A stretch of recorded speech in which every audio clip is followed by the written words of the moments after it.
Well, good morning. Let's go ahead and start our Tuesday, March 28th, 2023 School Board Workshop. If you would please stand for the Pledge of Allegiance and then the Treasure Hunter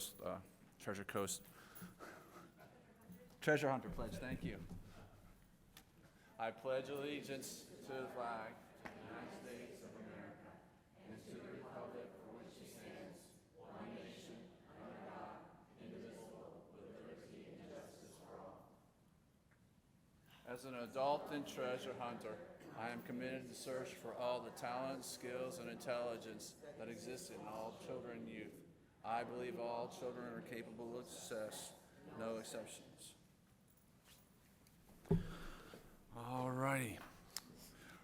We have some items for discussion. Mr. Superintendent, I do appreciate you sending out the board topics and the presentation so that we had an opportunity to look at it yesterday.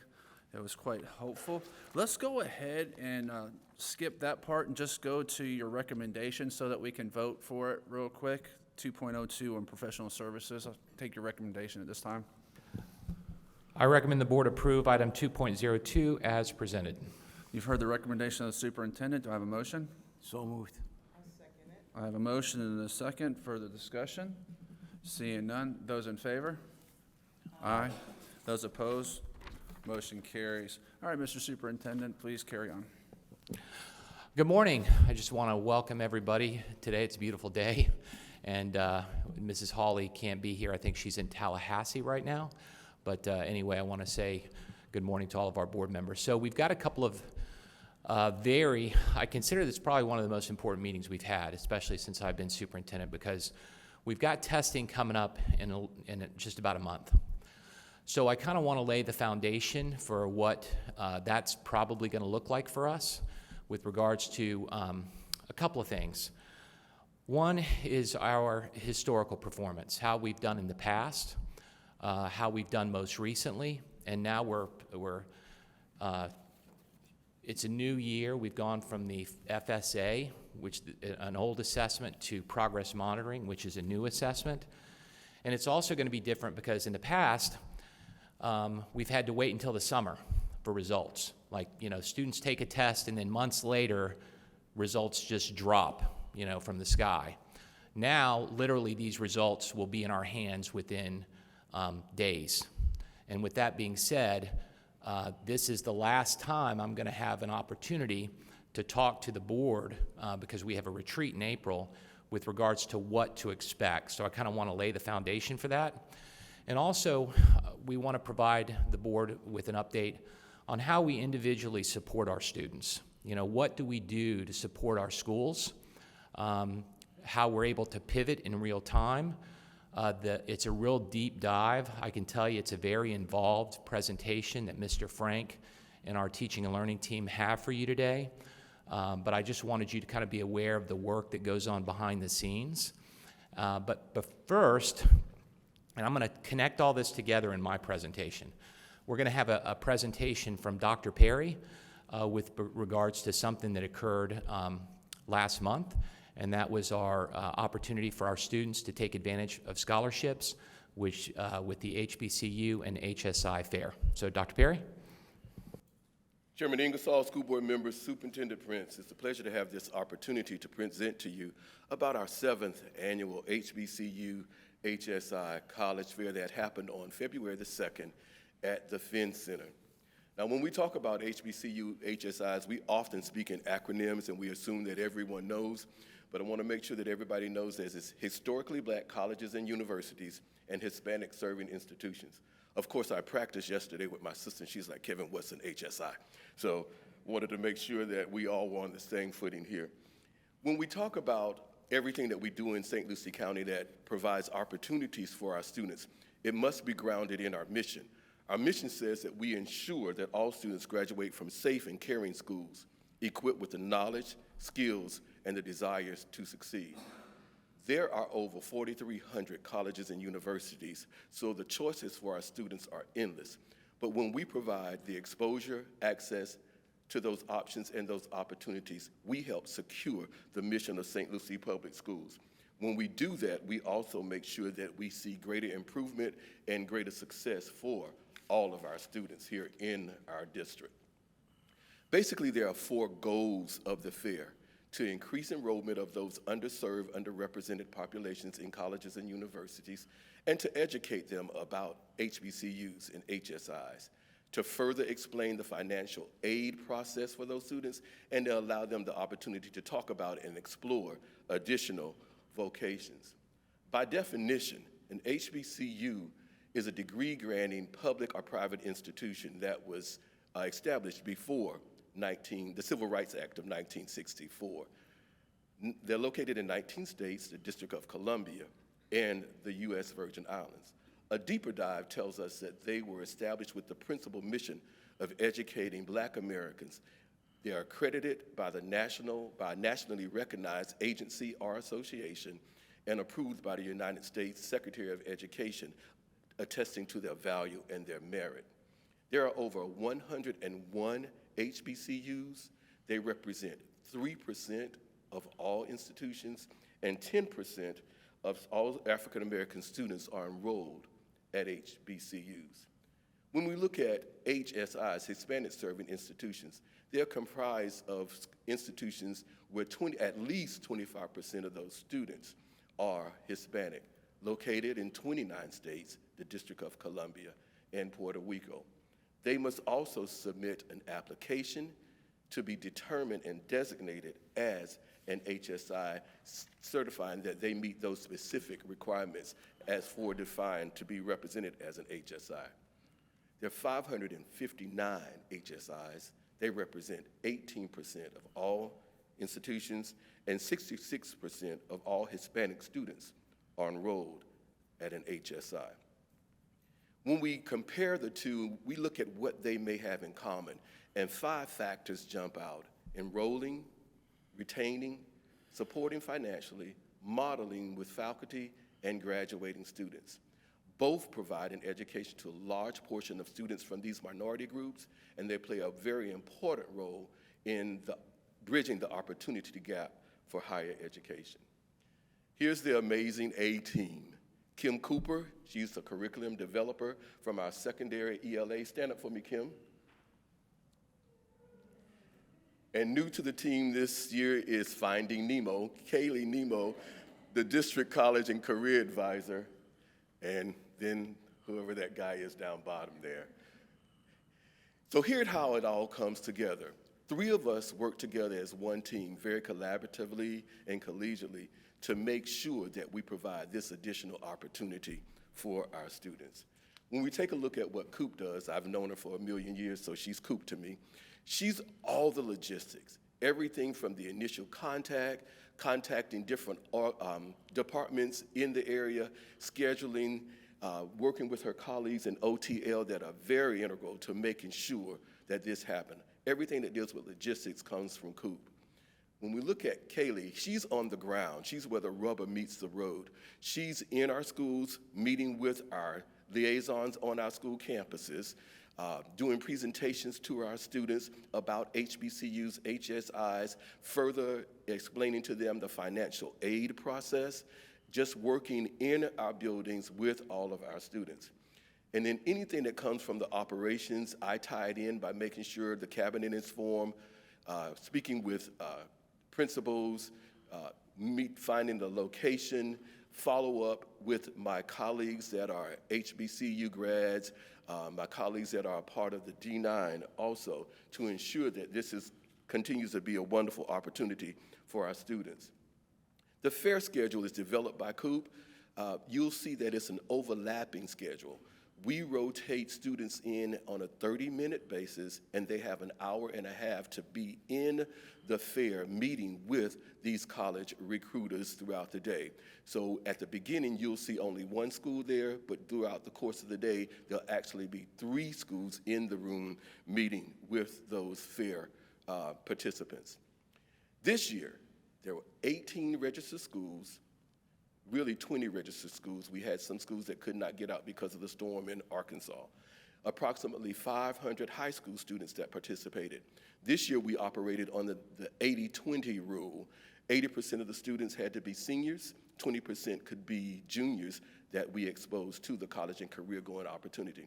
And of course, There were approximately 50, I like to call them littles, from our elementary school, C.A. Moore and St. Lucie Elementary, that are a part of the AVID program that had an opportunity to participate in this year's college fair.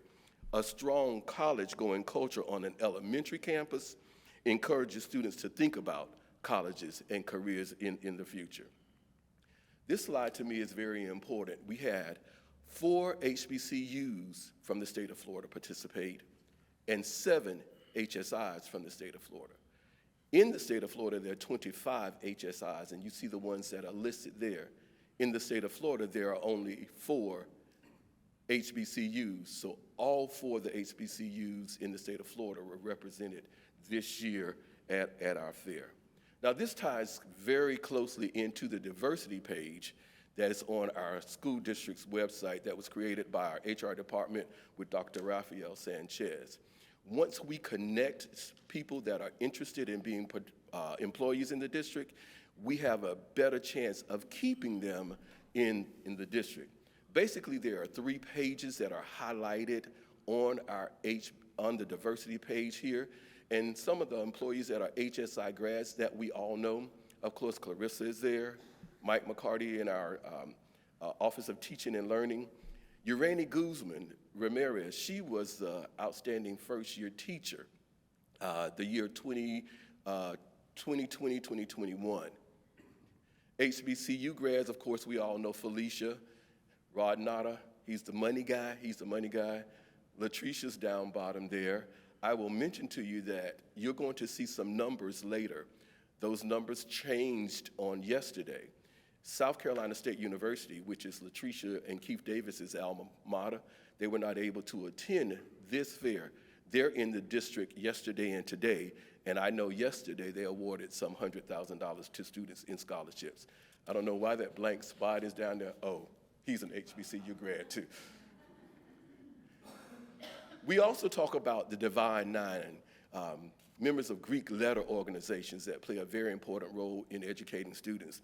Keith Davis, a member of our cabinet. Keith is a member of Alpha Phi Alpha Fraternity Incorporated, the oldest of the Divine Nine, founded on Cornell University in Ithaca, New York. I know all of that because Keith is my frat brother. We know Michelle Jerger, Wendell Adams, one of the winningest basketball coaches. I'll point out Jewel Edwards. She is a graduate of Lincoln Park Academy. She did our Promise is a Promise. She was the 2019-2020 Outstanding First Year Teacher. Let's take a look back.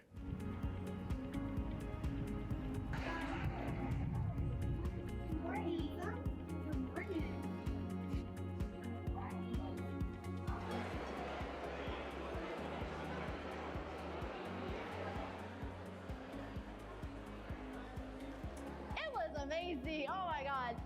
Oh my gosh, it was an amazing experience. So much information with the stands and stuff like that. Awesome. The event was excellent. We were able to have meaningful conversations to be able to talk about students' aspirations and their dreams. Very high caliber students. The students here really understand what it means to go to college. They take it serious, they dress professionally, and they really made it their own. My major will be in psychology for social work. I found myself interested in the performing arts and the photography. They have a really good culinary arts program, and that's something I'm really interested in. I'm trying to get into like a radiology or sonography program. I'm gonna major in psychology. I want to be a psychologist. I'm interested in music production. And I talked to 2 schools, FIU and FAMU, and they really it gave me confidence in choosing engineering as a STEM major. My major is business administration. I want to do exercise science and I want to do sports medicine. Psychology and art. I want to be a physical therapist, so health science, physical education. I made it to FAMU, so that's where I'll spend my time. That's where I'll start my college experience. I got accepted actually to Bethune-Cookman. I'm definitely going to IRC for my 2 years to get my associates. All these students were very interested. They had a list of questions with them. They were really interested and wanted to know all about the different colleges here today. We're looking for the particular student that wants to have a great collegiate experience, but not to the detriment of their academics. Gave me an academic scholarship of $20,000, $5,000 a year. I'm happy because it's my first scholarship, so I I don't really know how to feel. Mixed emotions right now. I got 20,000 scholarships, $5,000 a year.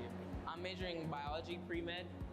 Claflin, because I got the $20,000 scholarship. It's very much preparing you. Especially if you're interested in any colleges and you want more information, you look up on what college you're going to come here and you ask around, ask questions, so it's going to very much help out. I recommend underclassmen to get ready now. Start getting your GPA up, start asking questions, definitely do your research, apply to scholarships now. Also ask alumni or any like sorority or fraternity groups questions. Just overall look for answers so that you can be able to be prepared to go to college. Yes, definitely, especially if you're not sure what institution you'd like to attend yet, or if you just want to hear more information about college in general, maybe what kind of major you'd want to do for your career path, what would be beneficial for you in terms of classes. It is a good opportunity for that as well.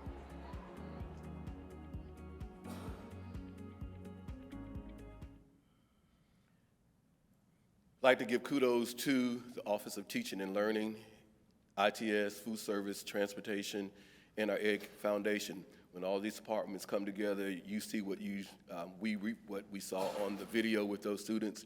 It's very important, I think, to continue to give our students exposure to and access to the options and opportunities that are available to them. Even though this fair is in February, we still find that there's some students that have not made their decision up and they're still looking for additional opportunities to further their education. So thank you, and this is our HBCU HSI presentation. Questions and answers. Questions, board members? More so comment than questions. Thank you, district, for being so focused on every single one of our students. I read an article, I read a lot of little articles online, you know, I can't even tell you where I read the article from, I should have written it down, but maybe some of you have also read it where it was talking about schools in the state of Florida really being where they need to be at according to the state law when it comes to African American studies. And in this article, it lists only, I think, like 5 or 7 of the schools out of the 67 schools that are applying what they are supposed to do in that area. Anybody saw that article? And lo and behold, St. Lucie County was one of those. I get chills just thinking about it. I was just shocked. Now, I mean, you know, why am I shocked? I don't know. I mean, just out of 67 counties, we were among those 5 or 7 schools that are where we need to be at. And that is incredible, and that is something to acknowledge. And now I got to go and find that article, because not one of you said you've seen it, and I was the only one that came across it. And that was just like yesterday or the day before that I read this article. So I wanted to give kudos to everyone that is doing what we need to do to ensure that all of our children are successful. As I watched this here, I thought about our students at Westwood, and I thought, you know, that would be great for them to see this, for you to do a presentation just like you did for us at that school, and probably each of the high schools see the day of all of the kids coming together and seeing the different colleges, and it's very inspirational, and it's something that we need to inspire our children to be able to see that at large. You know, I used to have the Speakers Bureau in all the different high schools. So, and what I saw was when young people are interested, you got their full attention. That's when you have their full attention, and that's when you can teach them and take them to the next level. And this is one that I'm sure it would be quiet as a mouse as they were listening to, because it was very inspirational.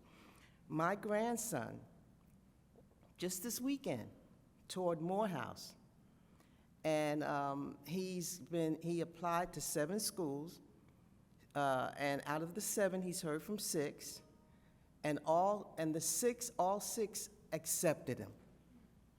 And so he's taught, thank you. He's taught 4 of those 7 schools so far, and Morehouse was the school he's chosen right now. So just to see what he saw and experienced, what he experienced out of the, and he loves all of the schools that he applied to, but so far Morehouse is his pick. So again, I want to thank you for the presentation. Also, I learned something today. The HSI, I did not realize that they had all those colleges in the state of Florida. And I'm very interested in knowing more about that. Yes, ma'am. Yeah. So thank you, Dr. Perry, for the presentation. Thank you, district, for what you're doing. We are 1 out of 7 in the state of Florida that is doing what we're supposed to do in this area. And we received high marks when they did the you know, going around and acting in this area. So kudos to us. Thank you, Dr. Mills. Kaylee is responsible for meeting with our schools, and we do plan to use the video as part of her presentation to them. We have to also thank Lydia's department for producing the video on site as well. Anybody else?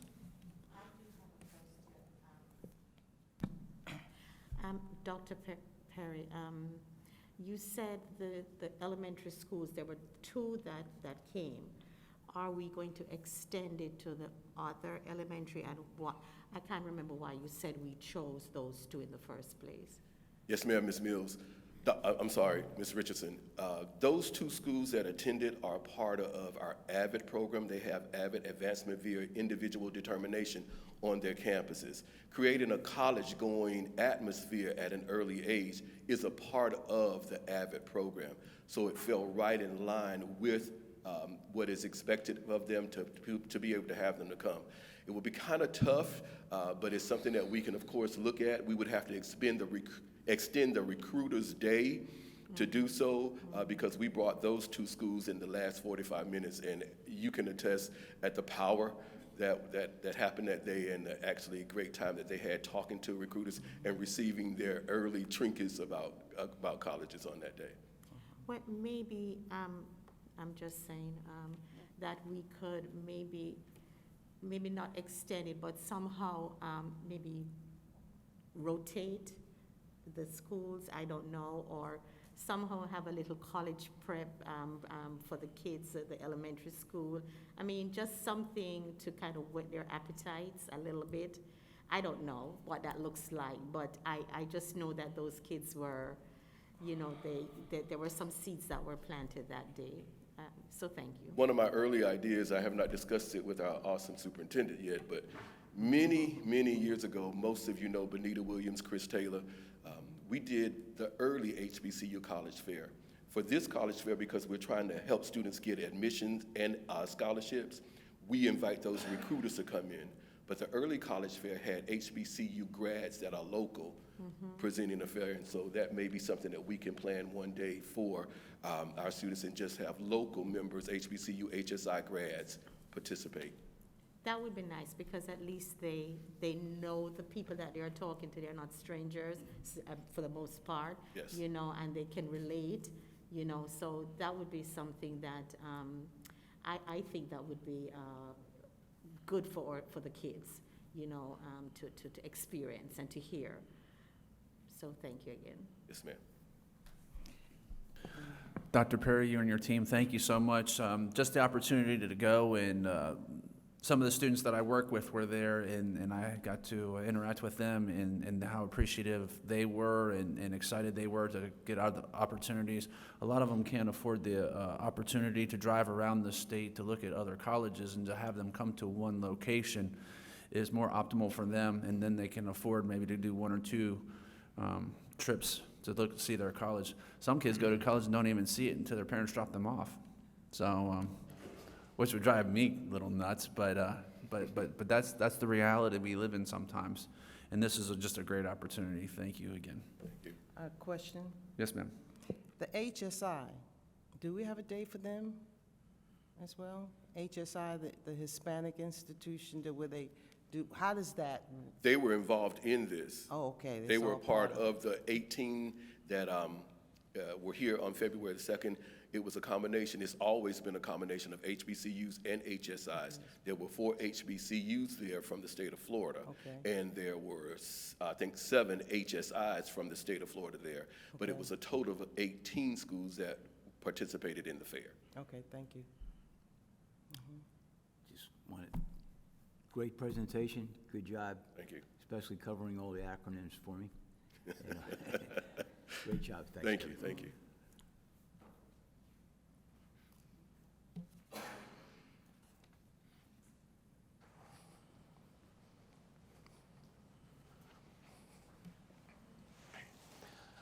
All right, I'm going to do something a little bit different. I'm going to do this myself. When I said this is probably the most important thing we've covered, it's the most important thing we've covered. Okay, so I remember when I took this job in 2015, and why we're going to tie these threads together, why I wanted to go with that presentation first, is a conversation I had with one of the first board members I met at the time, and that was Dr. Mills. And Dr. Mills, I think you've been on the board since 2010. And I believe whenever I came into this job as deputy superintendent, you were our only African-American board member. And you talked about your advocacy for those students you thought we were leaving behind. And that really resonated with me. Not just that, I said I shared your values, because that was where I worked. That was my career, working in high poverty schools that were primarily minority, Black, Hispanic, Haitian. That was my career. And I made a promise that we were going to commit to making sure no kid was left behind. So today I want to share with the board the work that's been done, okay? And it's critically important to see where we were and where we are. So with that being said, we start our standardized testing late next month and into May. And I want to set the stage on how we've performed in ELA, and Mr. Kelly, ELA is English Language Arts. So that's basically reading, okay? Reading and math expectations, along with our past performance and what I'm projecting. We have a great staff, and I'm pretty good. That's why one of the reasons Mr. Gent hired me was really strategic thinking, how we're going to approach a problem, and also predictions, how are we going to do, okay? What are the metrics we're going to look at? So the reason we've been able, and one of the reasons that I accepted the job as the deputy superintendent, was really about homework. What am I walking into?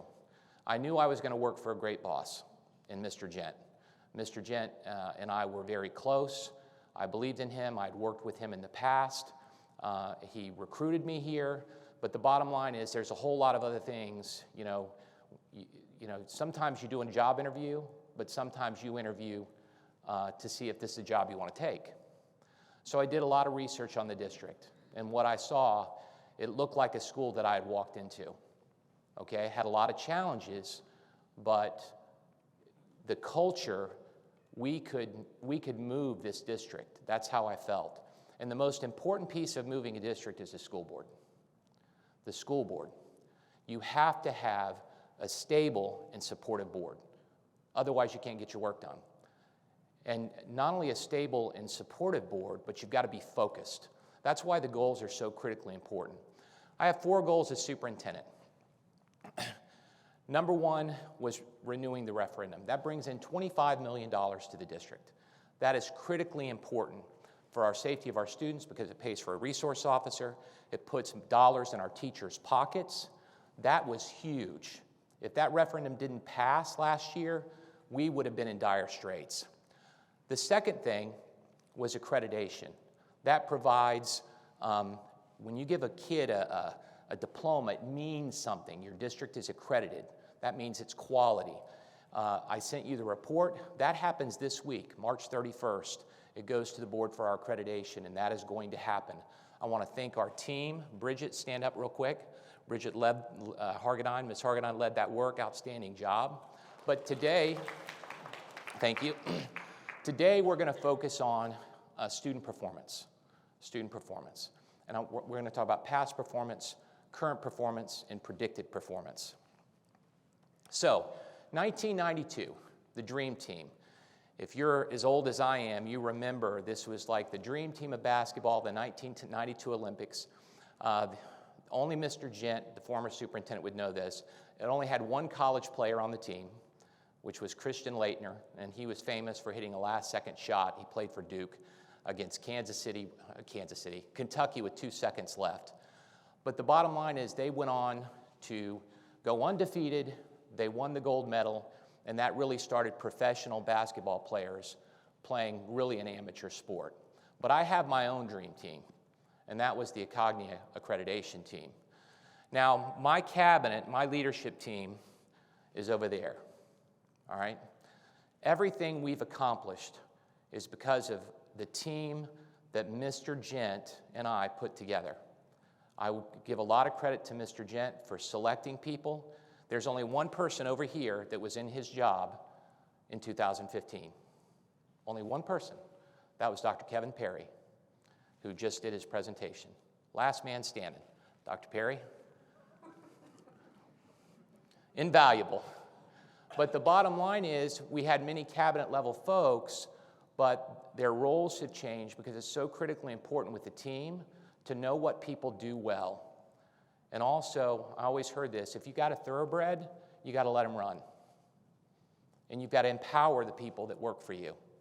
And that's something that I took on from Mr. Gent, is to empower my people. So everything, it's not like we weren't successful before 2015. I want everybody to know that.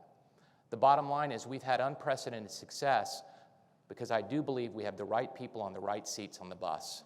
And we also have Dr. Mills' relentless advocacy for our kids. And you're going to see that demonstrated in just a minute. So I want to talk about testing because sometimes we don't understand. Kids are on levels, okay? So whenever we take a test in May, a kid's going to be on a level 1, 2, 3, 4, 5. 1, 2, 3, 4, 5. What do those levels mean? So if you're a level 3, 4, or 5, you are on track.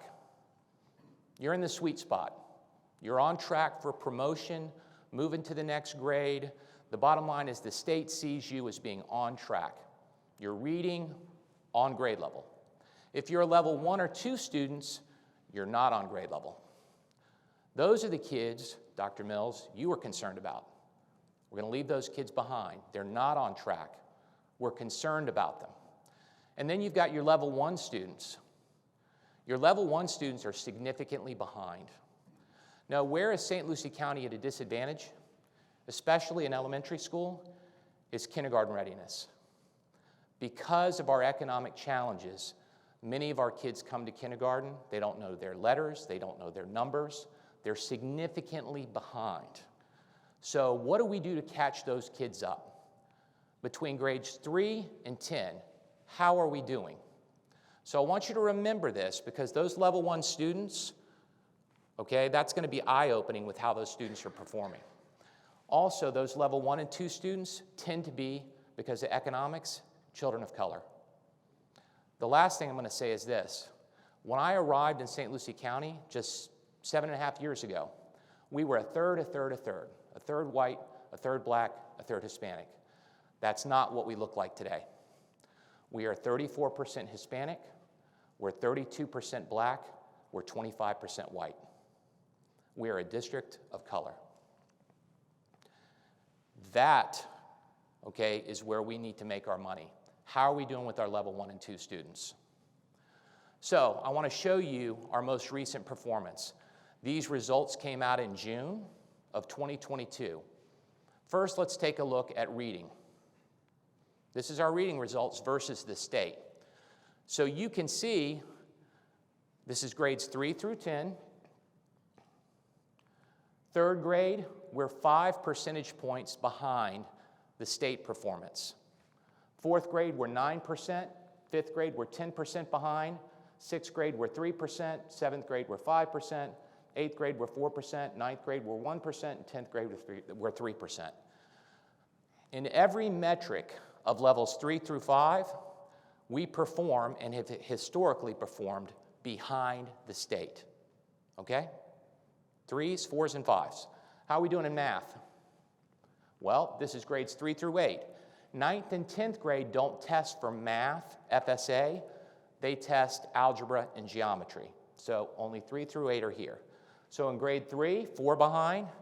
Grade 4, 12 behind.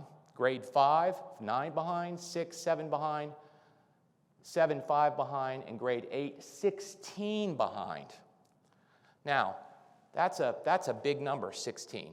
Why is that? Well, let me tell you, this is a culture issue.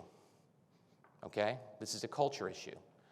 Now, and we've done this for the past 7 years, is if you were a level student, levels 3, 4, or 5 in math, we're going to challenge you. We're not going to put you in a regular math 8th grade class. I'm going to put you in algebra or geometry.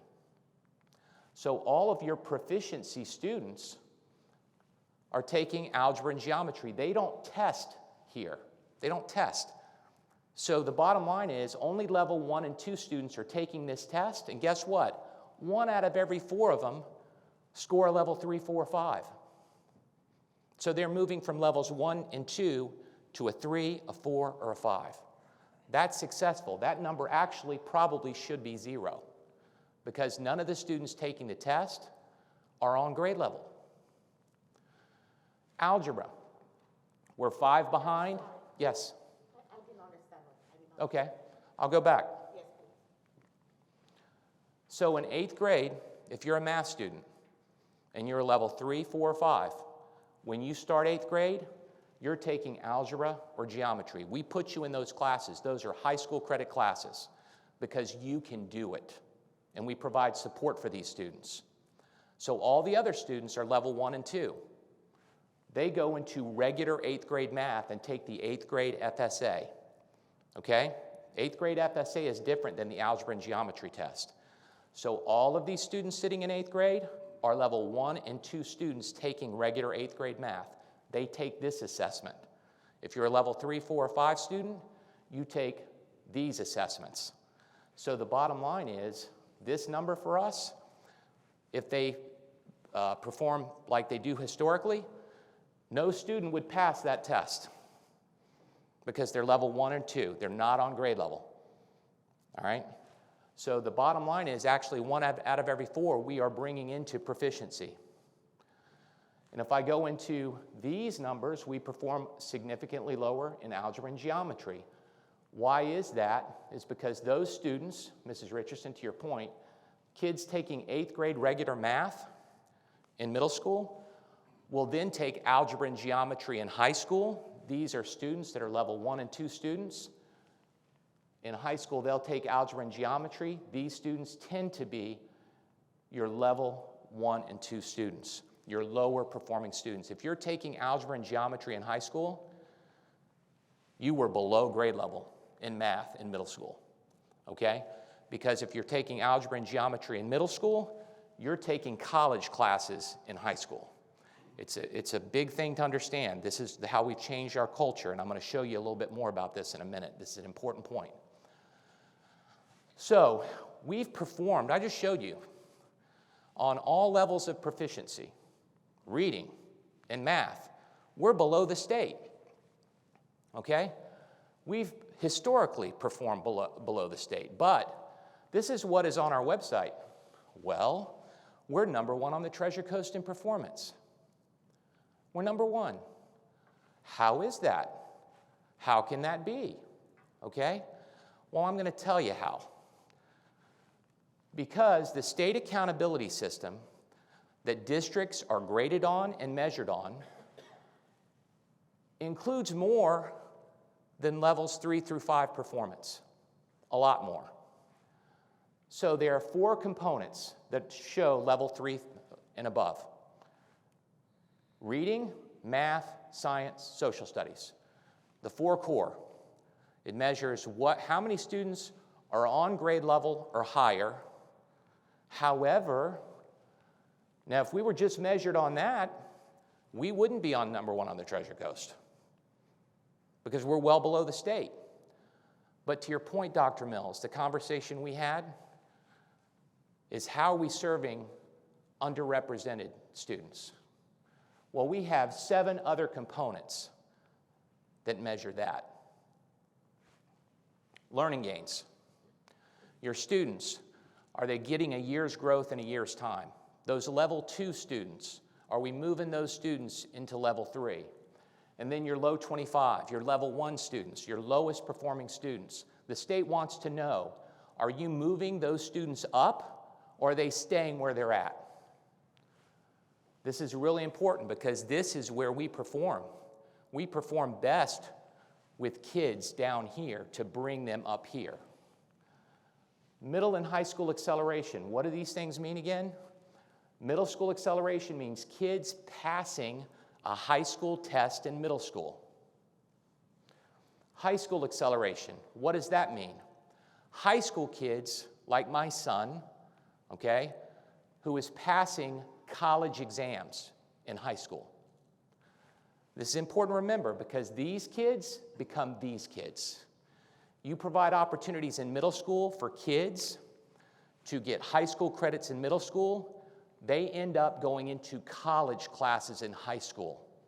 And I'll show you over the last 7 years, we have changed our culture and our expectations for St. Lucie County because of relentlessness, and relentless advocacy. There's 11 total components. This is what's going to happen in May. Okay? We'll know that in May. But school grades and district grades is all this other stuff. So you've seen this before. Over the last 20 years, we've been a bottom third district. There's 67 counties in the state of Florida. 67. This is 2015. The board made a great decision. They hired E. Wayne Gent. They hired E. Wayne Gent. And I'll give Mr. Gent all the credit in the world, okay, because Mr. Gent was about culture. Mr. Gent was about culture. No student, no child rises to low expectations. They don't, okay? High expectations. Adults don't either. You have to have high expectations. You have to have accountability, okay?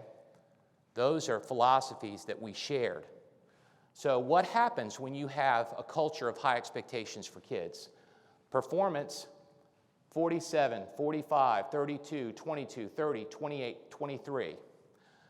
Bottom third performance historically to a top third district. Highest performing district on the Treasure Coast. Now, when we say number one on the Treasure Coast, we're talking overall performance in all of those accountability areas, those 11 accountability areas combined. So, Dr. Mills, Mrs. Richardson, Mr. Ingersoll, Mr. Kelly, we've just seen a presentation on HBCU, HSIs. Graduation rate. We brag about this. We're 13th in the state. We're one of only 4 districts with 6 consecutive years of 90 plus. But here's the more important metric. Look at the gap that we had. Look at the gap that we had in 2015 between black, white, and Hispanic students. There is no gap. We're an outlier. I'm about to share with you why this happens and why these things are important to us. We're 12th in the state in middle school acceleration, 12 out of 67 for students passing an algebra or geometry exam. Passing, not just taking it, passing. Let's look at these numbers. So in 2015, we had 878 students enrolled in algebra. And we had a high in 2020 of 1,548. Pre-COVID, we had 670 more students enrolled in algebra and geometry than we had in 2015. Almost all of those students that were added based on the philosophy, no child rises to low expectation, were kids of color. 670 additional students taking algebra. 670. Now there's a philosophy too. Why weren't they taking it before? They can't do it. They're not going to pass the test. They're a discipline problem. That's not a good idea. No, they can do it. They can do it. They can do it. And guess what? This is interesting. I want you to take a look at this. It's powerful. Treasure Coast school districts, algebra and geometry. Let's take a look. These are the 4 districts on the Treasure Coast. We rank 12th in performance. Here's the ranking of your other districts. We actually look very similar in a lot of ways to Okeechobee. But look at the breakdown between black, white, and Hispanic students. Students passing the test. Passing the test. Look at our black students. Across the state, black students struggle to pass the algebra exam. Our pass rate amongst black students is higher, okay, literally the same, but higher than our white students. It's higher than our Hispanic students. What's amazing too is these students are going to be taking college classes in high school because they're taking high school classes in middle school. We almost doubled the number of students that are taking high school classes in middle school. As a result, we're creating first-generation college students. We rank 3rd in the state in the performance of black students on algebra and geometry. Now let's take a look at high school. We're 5th in the state in high school acceleration. What is that? That's students taking college classes. That's also students earning industry certifications. We have 7,251 additional college courses since 2015, okay? 7,000 a year, not overall, 7,000 a year opportunities for mainly kids of color to earn a college credit. Kids who are first-generation kids, their parents don't go to college, never went to college. Exposing them to college, and not just that, this means they're passing tests to be ranked 5th. These are industry certifications. Let's say I'm not going to go to college. We've added 1,069 additional workforce successes since 2015, meaning kids can leave high school and immediately enter the workforce. Same statistic. I want you to sit on this because these are the 4 Treasure Coast districts, and this is our rank, 5th. 5th in the state in success, not enrollment, success. Now let's take a look at the breakdown between black, white, and Hispanic. Percentage of students passing. Percentage of students passing. Take a look at St. Lucie County and the difference between the success of our children and the success in the other districts, particularly children of color. This is powerful. This is powerful because this shows you how we've been able to close that graduation gap between our black children, white children, Hispanic children, because we have high expectations and we have relentless people in our schools supporting them. We rank 2nd in the state, particularly with our black students, in performance on college exams. That's why this recognition means so much. Twice in 3 years, we've been the National Cambridge District of the Year because of the success our kids are having, particularly success of our kids of color. So, this is the most powerful part of my presentation. It's how directly economic factors are tied to overall achievement. I can tell you, if I look at a district or a school's free reduced lunch rate, I can predict the grade. I can predict the grade. I can predict it, for the most part. District performance is highly correlated to economics, and I'm going to demonstrate that to you right now. However, we're an outlier. We used to function exactly the way I would predict we would function. However, now, we are one of only 4 districts in the state out of 67 that is a bottom 3rd district when it comes to economic challenges. That means poverty, but a top 3rd in performance. A top 3rd in performance. The other 3 districts are Palm Beach, Miami-Dade, Collier. Those are the other 3 districts. In St. Lucie. Those are your 4. So let's do an exercise. Let's start with the most affluent district, and I'll tell you, I'm going to predict that their reading proficiency, if they are the most affluent and have the fewest economic challenges, I'm going to guess they're going to be number 1. Well, St. John's, looky there, is the most affluent district in the state. They have the highest proficiency for reading in the state. Let's look at a district that has a lot of challenges. Hamilton County, number 66.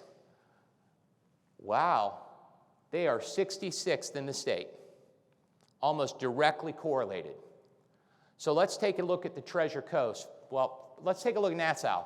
I just went to rank 3rd, just throwing a couple numbers out there. Their proficiency ranked is 2nd. Pretty aligned, right? Okeechobee is 51st in challenges, 55th in reading proficiency. St. Lucie is 48th in challenges. We're bottom 3rd. We're ranked 48th in free reduced lunch. However, our proficiency is a slight outlier in a positive way, 44th. Indian River is a slight outlier in a positive way, 25th rank, but they're 21st in proficiency. And there's Martin.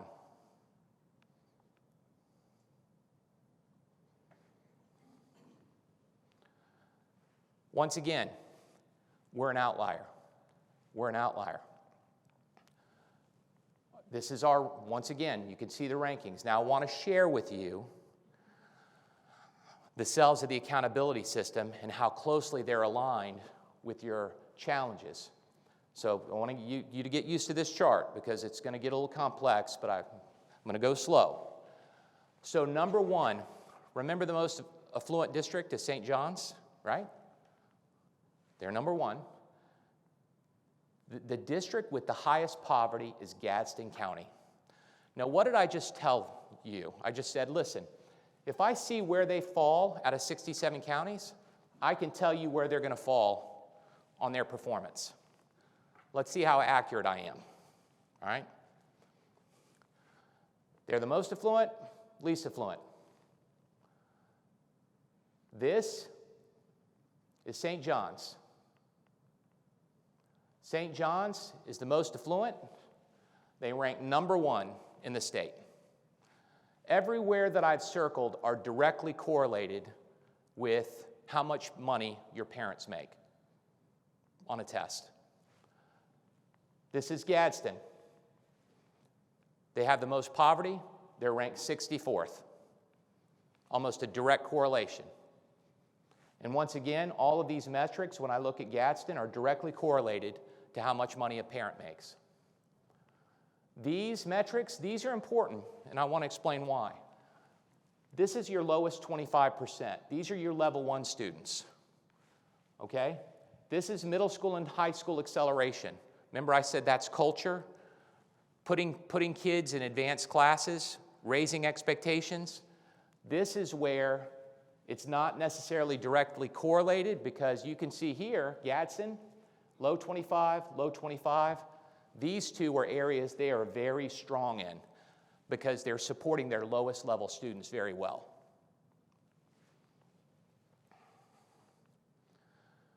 Rank, rank, rank, rank. So with that being said, I could tell you based on where the Treasure Coast districts are, where their free reduced lunch line is, and I'm going to predict their performance. So here's St. Lucie County. This is 2015. This is where we were. This is where we were. All right? Here we are, ranked 48th, ranked 46th. We're performing right where you would predict we would perform in 2015. Now, the reason I'm Xing these out is this year is very similar to 2015 because we're transitioning to a new test. In 2015, we were transitioning from the FCAT to the FSA. Remember that? Everybody remember the FCAT?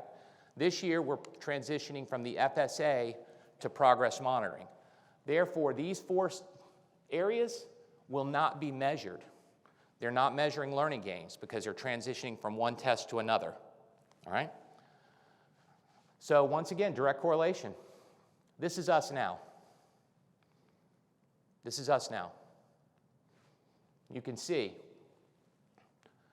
we are outperforming in every single area our economics, with the exception of one cell, math. Math levels 3, 4, and 5. If I say to our staff next year, hey, spoiler alert, we're going to be working on math next year. This is eye-opening. The question is, when we take our test in May, are we still going to be below our line in economics? If not, you'll see that as one of my goals next year, because if we get this fixed, we're an A-rated district. That's just a fact. So, these are areas, though, I want to point out. Learning gains in the lowest 25.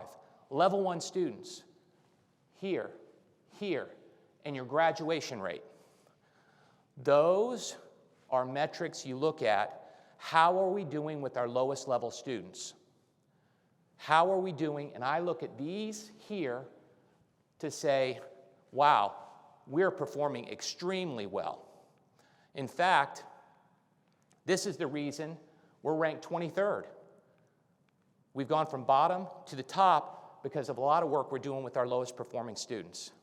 If anyone believes, and this frustrates me, because I go out in the community and I hear, we're leaving kids behind. We're leaving kids behind. This is facts. If anybody wants to see my data sets, Dan, you got them ready to send, right? Right out of the state website, okay? The bottom line is supporting our lowest performing students is a strength of ours. Not only a strength of ours, our lowest performing students, by the time they get to high school, that's where we're having the most success. That is a fallacy that we're not supporting our lowest performing students. It's incorrect. So let's take a look at Treasure Coast districts, and then I'm going to wrap it up. This is us before, I say, before G, after G. Before Gent, after Gent, all right? I hope you're watching, Mr. Gent. This is 2015. Once again, performance is right where you'd expect it to be. 2022, we're an outlier district. We're an outlier district. This is St. Lucie County Public Schools. How far we've come. This is Okeechobee. Okeechobee and St. Lucie County are very similar. Very similar in racial breakdown and very similar in economics.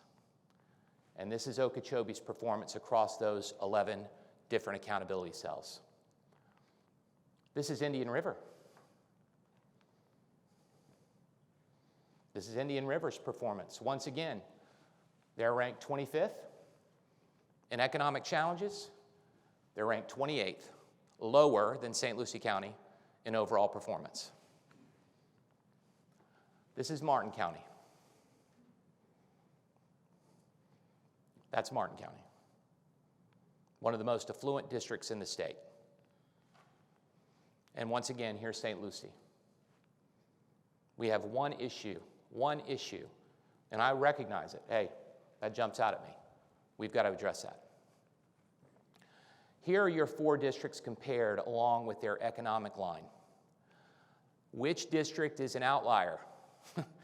I mean, it's plain to see how we're performing comparative to not just the Treasure Coast, but statewide. Okay, we've got a great group of people, a great team of leaders, great principals, assistant principals, and we have muscle memory. We know what we're doing. And you're going to see in detail how much we know what we're doing when Dan and Helen's team gets up here. But we are a true outlier. So here's my projections. So what I wanted to do is share with you how we've done over the last 3 years on level 3, 4, and 5, because that's what you're going to see as a board first. So school and district grades, we will not be graded this year, all right? There will be no grades. However, The state is going to create what are called baseline grades, and they're not going to come out until November or December. Okay? And also, not just with that, there won't be learning gains.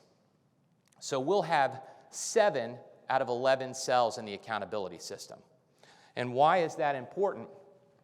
Is because 4 of those cells are cells we perform strongly in. We perform our strongest in 4 cells that are not included whenever those grades do come out in November, December. And what I've told our principals is I don't care about them, because next year is our big year. That's when learning gains count. That's where we're really going to see how we're performing with our lowest performing students. So let's go through this real quick. We closed the gap. Once again, this narrative, oh, we're not supporting our disenfranchised kids. What are you doing for these kids? What are you doing for these kids? The bottom line is we're strongest, and I'm going to show you. We closed the gap. Take a look at this over time. This is a state trend over the last 3 years, levels 3, 4, and 5. This is our gap with the state. And take a look how that gap almost diminishes to nothing by the time they get to 10th grade. By the time they get to 10th grade, which means we're moving kids into level 1 and 2, into 3s, 4s, and 5s, all across grades 3 until they get to 10th grade, because they're so low when we get them. Same thing we see in math. We see the same trend line. By the time they get to 7th grade, many of the kids are caught up. Remember, 8th grade, our district does a little bit differently because of culture. We don't put proficiency kids in the tests that the kids take in 8th grade. They're taking algebra and geometry. So we catch those kids up. The bottom line is we are doing a good job. The last thing I'm going to say is this: progress monitoring. Here's my predictions. I'm sorry, I'm getting ahead of myself. So basically, I can take a look at the second progress monitoring test that our kids took, and I can take a look at how the state performed.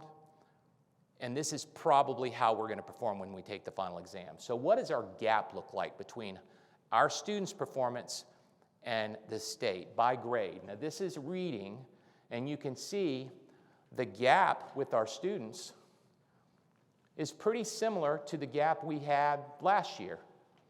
4th grade looks a little better. 5th grade looks not much better. 6th grade looks far more challenging. However, those students, and I shared with this a few months ago, 6th grade, these are kids that were COVID kids. They weren't retained in 3rd grade. They're now sitting in 6th grade. Okay, so those kids need a lot of support. So we anticipated 6th grade performance like that. And then 7th grade, 8th grade, 9th grade, and 10th grade. So I'm expecting similar results to this.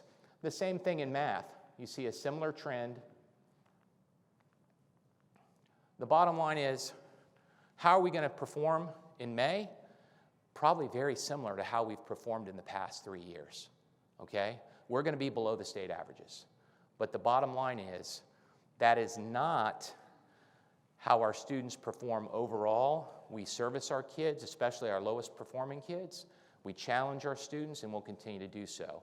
I anticipate, we will still maintain our positioning. We're ranked 23rd in the state. We'll be in the top half. But what hurts us is the fact that our learning gains are not calculated as part of our overall district grade, which is going to hurt a district like ours with all the economic challenges that we have. So with that being said, yep. What does it mean by state 19, 21, and 22? So this is the proficiency, Mr. Ingersoll. So our gap in 3rd grade, there was an 8% gap between us and the state. So let's say their proficiency was 50%, ours was 42%. Okay. You follow me? So, whenever you look at how you're performing, you really need to look at how the state is performing. So that is our gap with regards to, and the orange is how they performed on the second progress monitoring when they took that in January. And what's the light blue one? Light blue is 2021. This is okay, I got yeah. It's the test in 2019, the test in 2021, test in 2022. Okay? So, with that being said, before we pivot into, we have a kind of a very involved presentation with Dan and Helen's team. I wanted to take a break, but I'll take any questions before we pivot into that. I kind of showed you the global. Now we're going to get into really granular, how we support individual students, how we support individual schools.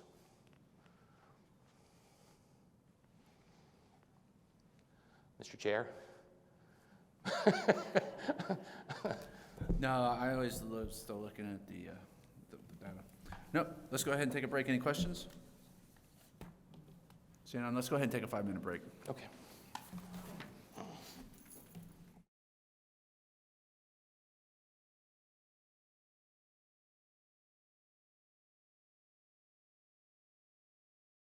And start, but if you don't mind, can we go to that last slide? I was looking at it, and it's really amazing the growth that our children have, because what you do is you look at the differentiated state 2022 grade 3, and you move it, and yeah, obviously we went down by 3%, but you take that 12% and they went down to 7% or 6%. You see what I'm talking about? Yeah. Mm-hmm. I mean, we're going to see some phenomenal growth in some areas.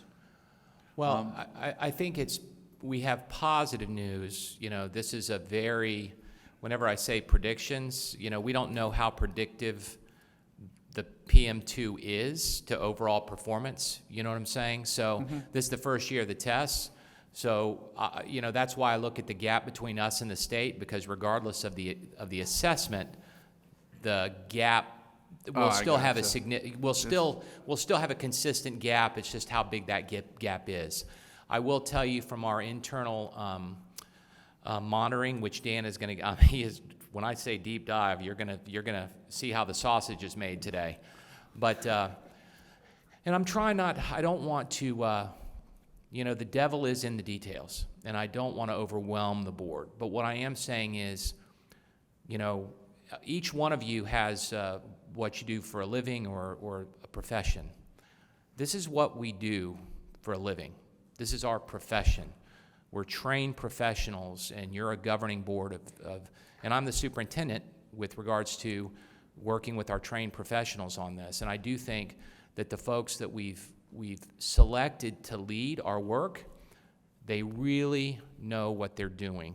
And because they know what they're doing, and we have a culture, that has driven a lot of our success.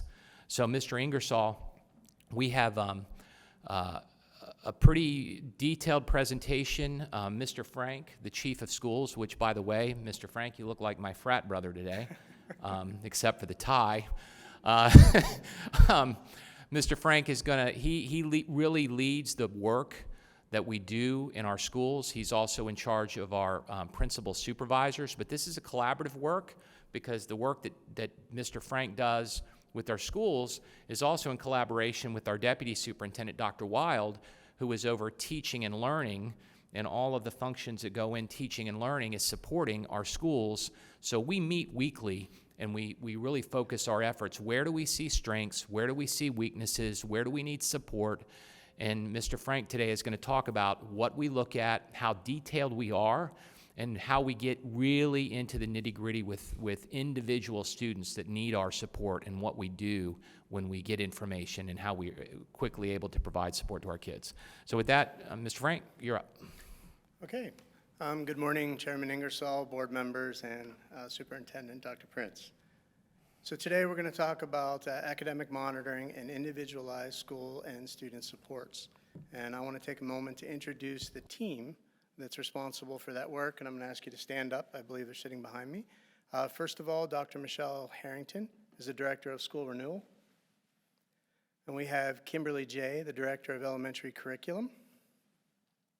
And Dr. Liz Pruitt, the Director of Secondary Curriculum. I believe she's not with us today.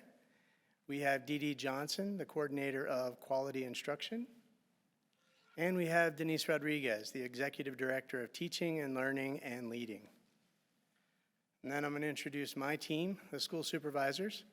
We have Ms. Latricia Woolard, the Executive Director of Schools. We have Mr. Daryl Kanimas, he's not with us today. We have Ms. Mona Ray Miller Buchanan, the Executive Director of Schools. And we have Ms. Sunny Booker, the Director of Alternative Education, and I believe she's still meeting with principals. So today, we're going to take a deep dive and we're going to explain, as we did when we looked at the discipline, and we're going to explain our progress monitoring process. We're going to explain our quality controls we have in place. We'll highlight the data resources that we utilize, and we'll provide examples of district support to increase student achievement, both at the district and student level. And then we'll provide you an opportunity to ask us questions. So we want to focus on students. That we're going to be looking at a lot of numbers, and I want you to understand and remember behind every number there is a face, and what we're talking about will impact each of these students. We're going to show you how we can take a deep dive and we can look at data mile high at the school level, and we can drill all the way down to meet the individual needs of the students here so they can be as successful as they can be and reach their full potential. So we're going to start with a continuous improvement process. It all starts with weekly data analysis and distribution. We need to make sure that the data is available, it's easy to interpret, and it's in everybody's hands. We also work and we do a detailed analysis of school data at all levels. Once again, we look at it at the district level, the grade level, the school level, teacher level, and draw all the way down to the student level. When we see concerns, we try to identify the root cause of those concerns. We develop action plans to correct the course. 4, we provide support and monitor the implementation of those corrective action plans. We do that at the district level, at the school level, and we collaborate with our OTL partners to get that work done. The quality assurances is there's data transparency. We make sure that the data is in the hands of our school leaders and our district leaders, and I can assure you that we have the most competitive group of principals probably in the United States. When they receive data, they want their school to be ranked #1. So they're the first to look at it, and they start asking us questions, how can I improve? We look at data from multi-levels. We do it at the school level. I do it personally with the executive directors every week. I meet with departments weekly. We collaborate bi-weekly with all the teams to decide how we're allocating resources to support schools and what adjustments we make at the district level to support both students and schools. And then finally, Dr. Prince holds us all accountable with his monthly matrix meeting, where he wants a progress report on the weaknesses we found last month and how we addressed them, and we see if we're making progress towards the goal. So we're going to look at the data sources that we use. We're going to start with the Florida Assessment of Student Thinking, and that's sometimes referred to as the FAST test, but you've heard us refer to it as the Progress Monitoring Test or the PM test this year. That test is administered 3 times a year. We have a baseline test in the beginning of the year in August. We have a mid-year test, which we just took in January, and now we are going to be taking an end-of-the-year exam in May. It's a computer-based test, but something special about this test is it tests the student's current performance at the with end-of-the-year expectations.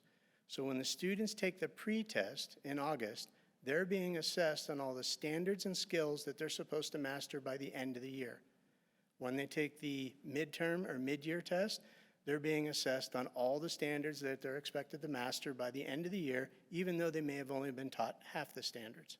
And at the end of the year, we're expected to finish teaching all of our standards prior to that test, and the students will be assessed on everything that they've been taught during the school year. The next is our iReady diagnostic. That's issued, or we administer that twice a year. We have a baseline in August and September, and we have a mid-year test, once again, in January and February. The iReady performance, that reports data 2 different ways. One, it gives us the current performance of the students, how they would be expected to perform at the end of the year if they would take that assessment today. And they also provide us with a projected performance, that if students maintain a certain pathway, where they would be expected to be performing at the end of the year. It's a computer-based assessment, but most importantly, this program provides students with individualized instructions to help close the gap and meet their own personal needs. When they take the baseline test, it sets one pathway. When they take the mid-year, it adjusts that pathway to make sure students continue to grow throughout the year. Third, we use our district assessments. These are assessments that we generate, we score, and we manage the data for. We offer ELA and math district assessments. The ELA unit assessments are after each and every unit. The math district tests are after a collection of maybe 1, 2, or even 3 units. They're ongoing every 2 to 4 weeks. They are computer-based, so they model the FAST test, how students will be assessed at the end of the year by the state, and they measure the current performance on the standards being taught in the moment. The monitoring by a classroom teacher, this is also a very, very important tool that we use. This is how a teacher monitors a student understanding in the moment while they're teaching a lesson.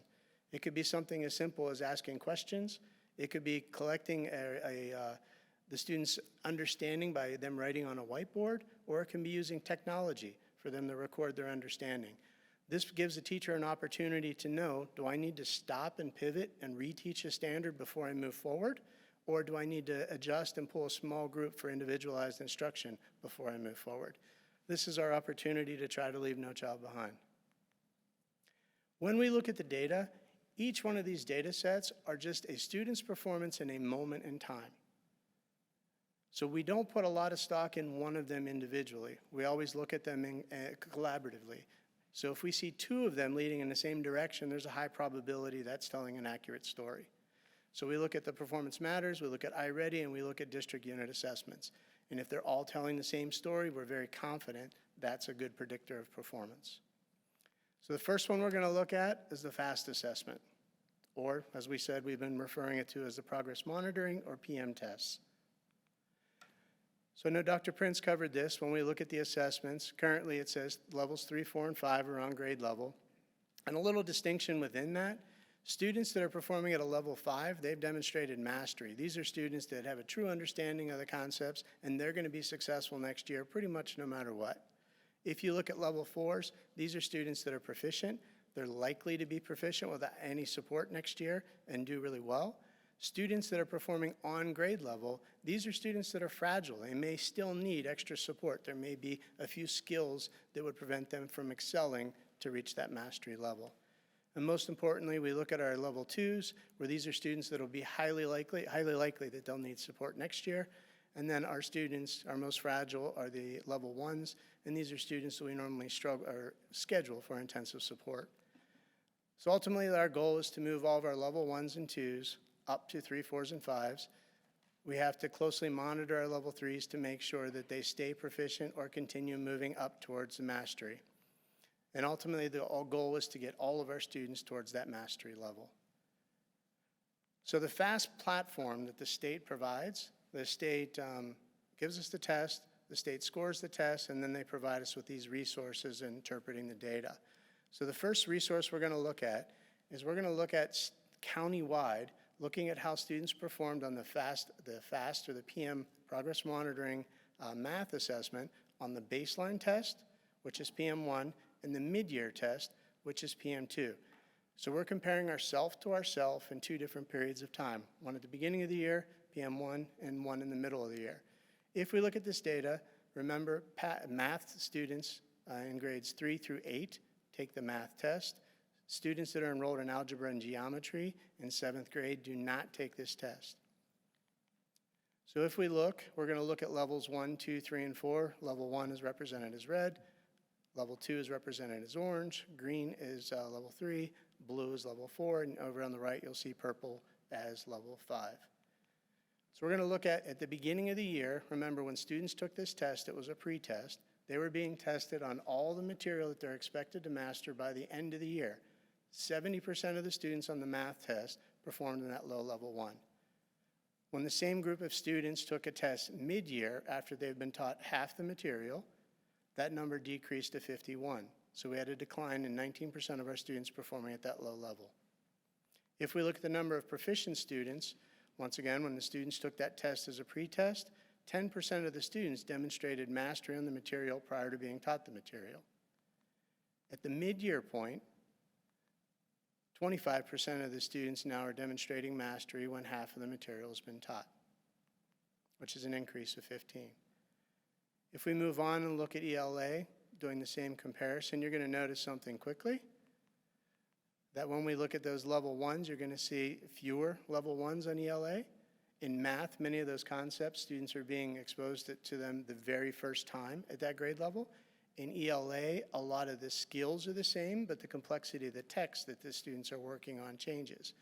Also, when you look at the ELA test, which is reading, the grades tested are grades 3 through 10, so all students enrolled in grades 3 through 10 take this assessment. So if we look at the beginning of the year, we had 49% of the students scoring a level 1 on the pre-test. When we look at mid-year, that number dropped to 42, which is a decline of 7. If we look at the number of students that were proficient, we had 28% of our students proficient on the baseline test, and at mid-year, that number jumped up to 34%, which is an increase of 6. So looking at this data in isolation doesn't tell us that much. We can see slight improvements. What we want to do is you always need a comparison. So the platform allows us to drill down to a grade level and to see how the state performed in PM1 compared to PM2, and allows us to see if our performance is the same. So this is an example of a 5th grade reading test, the results. And we're going to look at first, this top box is PM2. This was where the state score is going to be. This is where the district, once again, this is PM2. And we're going to make a quick comparison how the state and district did compared to PM1. So first we'll start with those level 1 students. I was at 40% when the state took the pre-test, meaning all students in the state of Florida. When all students in the state of Florida took that mid-year test, that number dropped to 33. So we're going to populate that up here. The state had a decline of 7 students in that low level 1. If we look at the district, we started the year at 50% earning a level 1. And then if we look at the mid-year, that number dropped to 40. So as a district, we had a decline of 10% students performing at that level 1 level. If we reverse it and look at proficiency, the state started proficiency at the year at 34% on the baseline test, and on the mid-year test, they increased improvement by 8% to 42. If we look at St. Lucie Public Schools, our students on the baseline test started the year at 26%, and by mid-year, we increased performance to 34, which is in line with the achievement growth in the state. So we had the same growth as the state from PM1 to PM2 in 5th grade ELA. And we had an increase, we had more students move from level 1 or out of level 1, looking at this performance on PM1 compared to PM2. So moving forward, this still helps us, but we said we drill down to help individual schools and individual students. So they also provide us with a resource that allows us to compare performance at and this is an example of 5th grade math, where we can see how the state performed, we can look at how the district performed, and we can look how individual schools performed. So this gives us, and we can look on the second column where that box just popped up, the green, we can look at the number of students that are proficient at the state in that grade level. So at the state, 31% of the students scored proficiency on the PM2 and 5th grade math. As a district, we were 25%. If I look at one school, school number 1 was 33 that outperformed the state. If I look at school number 2, was 31, and they performed at the same rate as the state. If I look at school number 3, we're at 20%. So this is where we'll end up putting our focus. When we look, just knowing how they perform isn't going to help us. They provide us with resources where we can look at the cluster or the collection of standards where students are underperforming, and we can see where the state's performing, and we can look where individual schools are performing. We drill down to standards. If we look there in the red box, and it's going to pop up a key. Where you see an X, that's where we're performing below proficiency. Where you see that little half-filled circle, those are schools that are performing above proficiency. So we can drill down for each individual schools to know if that's something that needs to be retaught there, if we have to provide additional support. And we're going to go on to the next one. I want to show you, not only can we look at the school level, we can drill all the way down to the student level. So we're going to take an example of looking at, once again, a 5th grade math. We can see how the state performed. We can see how the district performed. We can see how school performed. We can see how a teacher performed, but most importantly, we can see how a student performed. There in that bottom row, you can see this particular student earned a level 4. If we go over to the right, This will show us this is a standard that the student missed. So to help them get to a level 5, those are skills that we're going to make sure we're teaching that student, and we're providing additional instruction, whether it's in tutoring or small group. The next assessment I want to look at is the iReady diagnostic. Now remember, this is a progress monitoring. We take the test as a baseline test, and once again, we take it mid-year. When we look at iReady, it provides 3 windows or 3 different views of the data. The very first is we look at if students take the test today, how they would perform at the end of the year. That means the score they have today that would demonstrate no growth. If we go back to the fall, when students took the fall test for the iReady Math, only 16% of the students in St. Lucie County would be proficient when they took that baseline test. When they took the mid-year test that they just finished in February, that number is now 29%. So right now, if those students took the end of the year test, 29% of our students across the entire district would be proficient. iReady also provides a projected score, and this is this middle score. This shows us if a student attends school every day, they use the program with fidelity, and we're addressing their concerns or their needs, 42% of the students would be proficient. And there's one more pathway they share with us, which is called their stretch growth. And these are students that may have underlying issues from prior years and skills that they haven't mastered. If we go back and we make sure we address all of those skills, it's saying that 50% of the students at the end of the year would be proficient. So looking at this data in isolation doesn't mean that much, but I want you to look back at those exact same numbers. I'm going to populate them from last year. So last year at this time, with students that would show no growth, it was projected at 26. This year, we're 3% higher at 29. Students following their typical pathway, last year it was at 40. This year, we're at 42. If we're looking at students approaching their stretch growth, this year it's at 50. Last year, it was 49. So what does that mean? If we look at our FSA math score last year, we scored a 43%. It's a very predictable score. Our range always falls in between the typical growth and the stretch growth on the actual FSA. So when we see a pattern that our proficiency in the moment without growth, our predicted proficiency following typical growth, and our proficiency following the stretch growth is showing an increase of about 2%, we would expect to see on the FSA an increase of about 2%. If we look at that same data, looking at reading, at the beginning of the year, only 29% of the students were predicted to be proficient if they took that test in that moment on the pretest. Mid-year, that number jumped up to 38%. If we look at the number of students that are predicted to be proficient if they follow their pathway and reach their typical growth goal, that number jumps to 44. If we look at students, if they follow their pathway and we remediate and address those underlying skills that they may not have mastered, 52% of our students would be predicted to be proficient. And once again, I'm going to populate last year's data next to it. You can see this year for our no growth, we increased by 2%. For our typical growth, we increased by 2%. And for our stretch growth, we increased by 2%. So one would tell us, once again, if you look, the performance of ELA fell right between that typical growth and stretch growth. So if we see an increase in 2% across the board, we would expect to see an increase in 2% on the assessment. So looking at it mile high, iReady also provides us with data that lets us drill down to specific grade levels at a school. We can drill down to a teacher at a school, but most importantly, once again, we can drill down to individual students.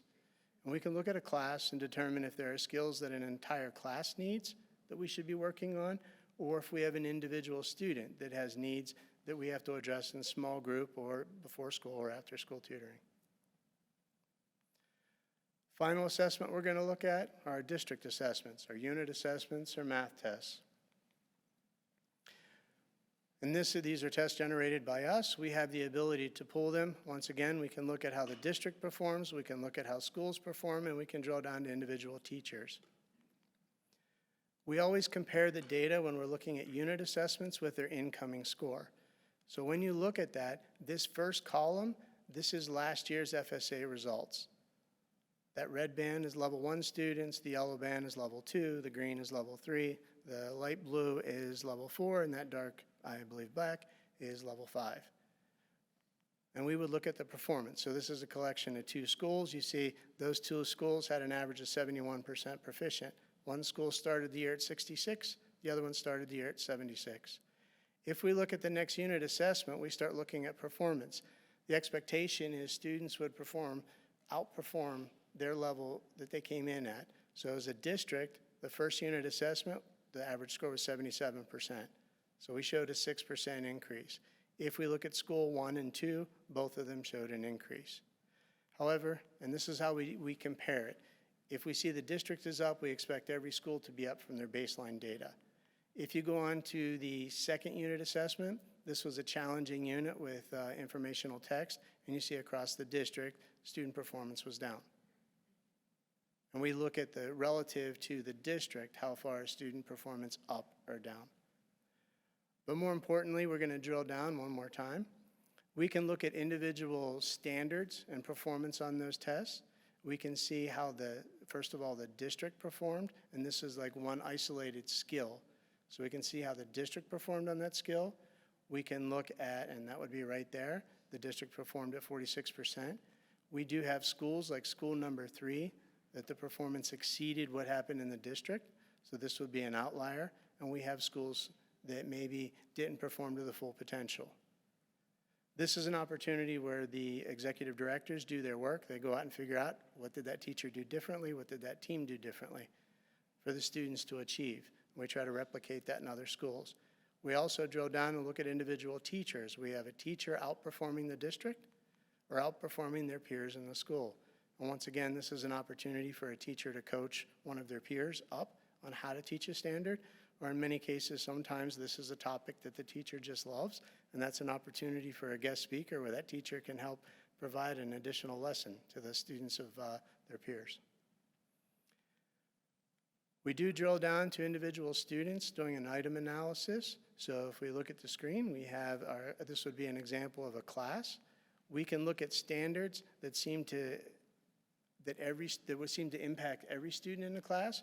This would be things that we would address as far as a reteach, but then we look at individual students that may have challenges in multiple standards.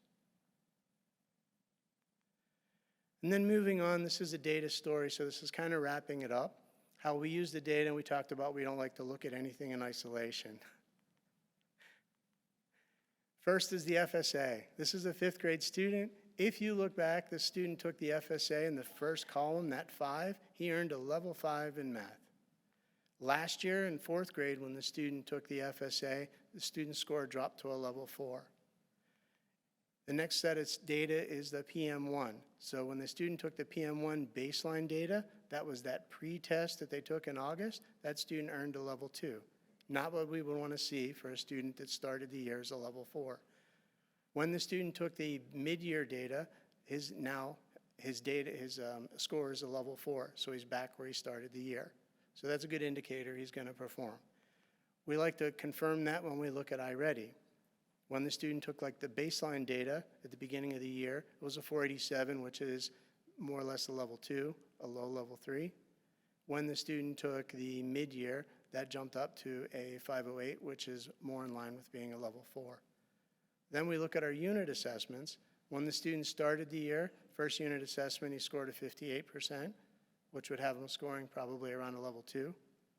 When he took his second unit assessment, he was at a 65, which would probably have him scoring as a level 3. And now the student on the more recent unit assessment scoring an 82, which would have him more in line with being a level 4. So us monitoring the progress of that student, addressing his needs as we go along, can show how it can pay off to get the student back to where he was and on track to where he should be. So once again, these are our supervisors of school, Ms. Woolard, Mr. Connie Moss, Ms. Miller Buchanan, and Ms. Sunny Booker. And what I want to do is show that the support that they have in schools, this year alone, from June to March, they've had 910 meetings with principals. They range from a half hour to an entire day, where they're walking classes, attending collaborative learning and planning sessions, and coaching up the team. So I'm going to have Ms. Willard come up in a second to talk about the support that she provides in schools. We're going to start with the collaborative learning and planning and support. You know, this is at the root of everything we do. And when we talk about collaborative learning and planning, this is making sure that the teachers on a team are prepared to deliver a rigorous lesson that's engaging and meets the needs of all of their students. So they'll attend those meetings. Then they follow up by walking in through the classroom, and they look for how the lesson is implemented and how it's impacting student achievement. Then we follow up and we meet with the principal, and we start a cycle where they talk about what they saw in collaborative planning, what they saw delivered in the classroom, and an analysis of the data. And they establish plans for both short-term and long-term goals for the school as far as student achievement and goals for individual students. So it does become a cycle, where it starts with the collaborative planning, then we follow up with inspecting and monitoring and supporting in the classroom, and then it's an evaluation of the data, and then revisiting our plan and our support. So at this time, I'm going to ask Ms. Latricia Willard to come up. Hold on, should we take questions before we keep on moving forward? Yeah, let's go ahead and do that, if we can do it in sections. Is there any? Yes, ma'am. I don't think your microphone's on. What does the intensive support look like for the level 1 and 2 student? What extra help are they? That'll be coming up. I was just Okay. I was more concerned about. I have another question. Okay, no, that's it. So, since that will be coming up, I'll wait to get the answer to that one. Dealing with iReady. Yes, ma'am. I have an after-school program, and iReady, it seems like the students, and I don't know if they're just trying to pull the wool over our eyes or what, you know, in after-school programs when it comes to homework. But the iReady, they often come in and they say, oh, the teacher will not allow us to move forward. Is there a time with iReady where they're not allowed to move forward? And what grades is iReady focus on? And is there any school that doesn't have iReady? We go through K through 8 with iReady. Students, there is a sweet spot with the amount of time they spend on the program. Okay. And we like it to be around 45 minutes. You know, when you exceed 45 minutes, it could be counterproductive. So students may have already gone past that if they're telling you that. And I believe all of our schools but LPA have iReady. How often do they do iReady? Is it every day that each child is allowed to do iReady in class, or? It how varies at each school. So they normally do it in a rotation during the reading class or the math class, or when they're in centers. So at times that one group may be with the teacher in a small group, and another group may be working independently on iReady. Okay, so it's something that you do expect them to do at home?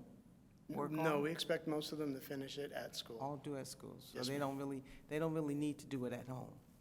I'm sure that students may want to access it at home. There's some, but we try to get it done in school. Okay, and I'm talking after-school programs, so we're trying to work with the teacher, with the student, to help them with their achievement. The other thing is with the Lincoln Park you mentioned, do not have iReady. We have about 6 students from Lincoln Park, all of them are 6th graders. My question is, they never have homework. Never, not one single day do they have homework. So is that something that Lincoln Park gets all of their work done in school and they don't give homework? And if that's not the case, how can we help them with what they are learning? Because they all need help on some level that we work with, okay? They're all probably below income, level. So how do we work with those kids who come to us and say they have no homework ever? They've never had homework. Dr. Mills, sorry to jump in, Dan, or Mr. Frank. I would simply say we can have a side conversation with regards to the LPA is a little bit unique, but I'd be happy to talk to you on the side. Okay, well, I think the question, and I appreciate that, Dr. Prince, but I think the question I'm asking with that is there anything in general, like, okay, they don't have iReady. Is there another program that we can work with them online that's, okay? Yes, they do have Achieve 3000. They have a replacement program for iReady. So they do have that. And then, of course, there's things like Khan Academy as well. They do not have a no homework policy, though, so we would need to see who those 6 students and teachers are. Okay, we'll go back to that. Thank you. Any other questions? iReady is just for ELA Yes, ma'am? No, iReady's for ELA and math. and math, okay.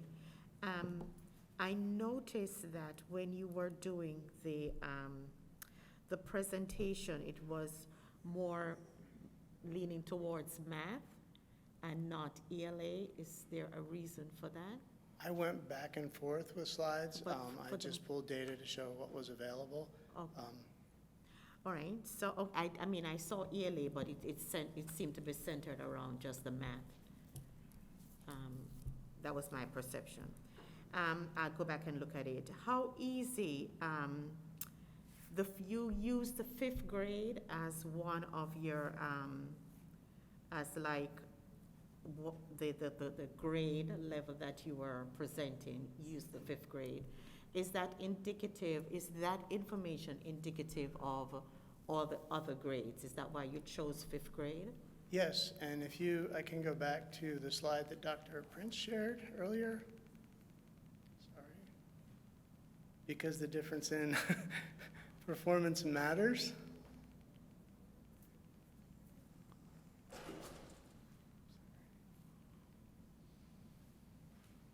Sorry. Shows the pattern is very similar across all grade levels.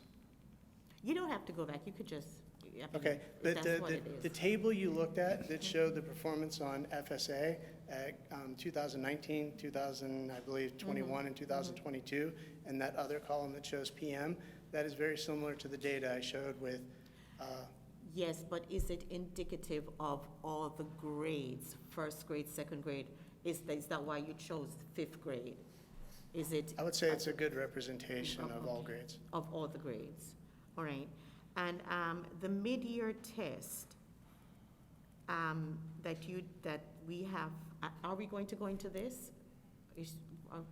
The mid-year test, I didn't realize that the PM1 was like testing the knowledge for that particular year. And then when they do the PM2, it's half of the year that they have. It's still testing the entire the knowledge that they're expected to know at the end of the year, but they've still only received half of a year's instruction. And Mrs. Richardson, that's a great point you made, is because, if you're a 5th grade student and you're taking the 5th grade PM1, you're taking a math test where you haven't been taught anything. And that is very frustrating to students because they just don't know how to do the problems. And that all 3 PM tests test all of the standards. So, you can see students moving into proficiency from PM1 to PM2 to PM3 because all 3 assessments test all of the standards, which it just can be a little frustrating to the students, when they're being tested on things that they've never been taught. They've been taught that. Yes. Everything that comes on at that time. Yes, that is the expectations, that the teachers have taught all of the standards whenever they take the PM3. That's the most accurate assessment because all of the standards have been taught by the time they take that test. Any other questions? Okay, so I didn't realize that that was how the test was administered, so I guess that's an eye-opener for me. So they take this test on I don't know if we're going to go into this, but they take it on a computer? Yes, ma'am. So the 1st graders take it on a computer as well? Yes, ma'am. So when they're doing like the ELA, does the ELA have do they have to type a story, or is just a multiple choice? They press the A or the B or the C. What does that test look like? Right now, it's multiple choice, but there is a writing component that's being field tested at some of our schools. I'm And sorry? There's a writing component, and I believe that's in grades, 3 through 10? Or 4 through 10? 4 through 10. And all students will have to type on the computer. from 4th to 10th grade, they'll have to type. It's like a comprehension test or an essay test or something like that? No, it's writing in response to text. Okay, so does that mean that they're going to need, is it a time test? Is it timed? Yes, ma'am. Okay, so does that mean that they're going to need to know how to type, or they're using that one finger? Yes, and we do work on those skills now. So we are working on the typing skills for the, Yes, ma'am. okay. All right, so, all right.